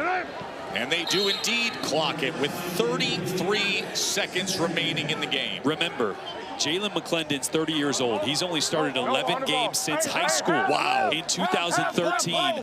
Situational football is not something he's had a ton of reps at in the last decade. but doing a great job here managing this late drive. No timeouts, 33 seconds left. So after clocking it, second down at the 45. McClendon, little bit of pressure, they get to him. They don't have any timeouts. Keyshawn Banks with a big play, and the clock continues to wind down. It is desperation now for Columbus. Third sack tonight for Orlando. You gotta hurry, you gotta hurry. Final 10 seconds. Gotta make some magic here, does McClendon. Gets it complete. And the clock is gonna hit double zeros. And that is it, as Tay Martin gets the reception. Ted Ginstad fought to the wire, but Anthony Becht and the Orlando Storm. The first game for the Orlando Storm here at their fan-friendly Injured Coast Stadium. And they come up with a victory. Hell of a job, man. That's a great job. Go. Yeah. Luke's take it away, my man. Well, here with Coach Anthony Becht, that's two 2-minute drills and a 4-minute drill on top of that you've had in the first game. What an experience for an opener. No preseason games, 4 weeks of training camp. How are you feeling right now? You know, you work a lot of those situational things. I got my owner, Rapoli, putting all these rules in. I'm trying to make sure I get them down right. You know, under 2 minutes in that situation, we know we don't have to punt it there in that field, but if we hand it off when we get a fumble, you never know, right? So we'll take the knee, trust my defense. Been hard to get off the field for these guys, but they came through big, and we finally got to the quarterback. That's what matters. Well, and you talked about your offensive line and the ability to run the football coming out of the half, and you were able to do that, and you pass protected much better. Yeah, I love what our line's going to become, man. We got some really good backs.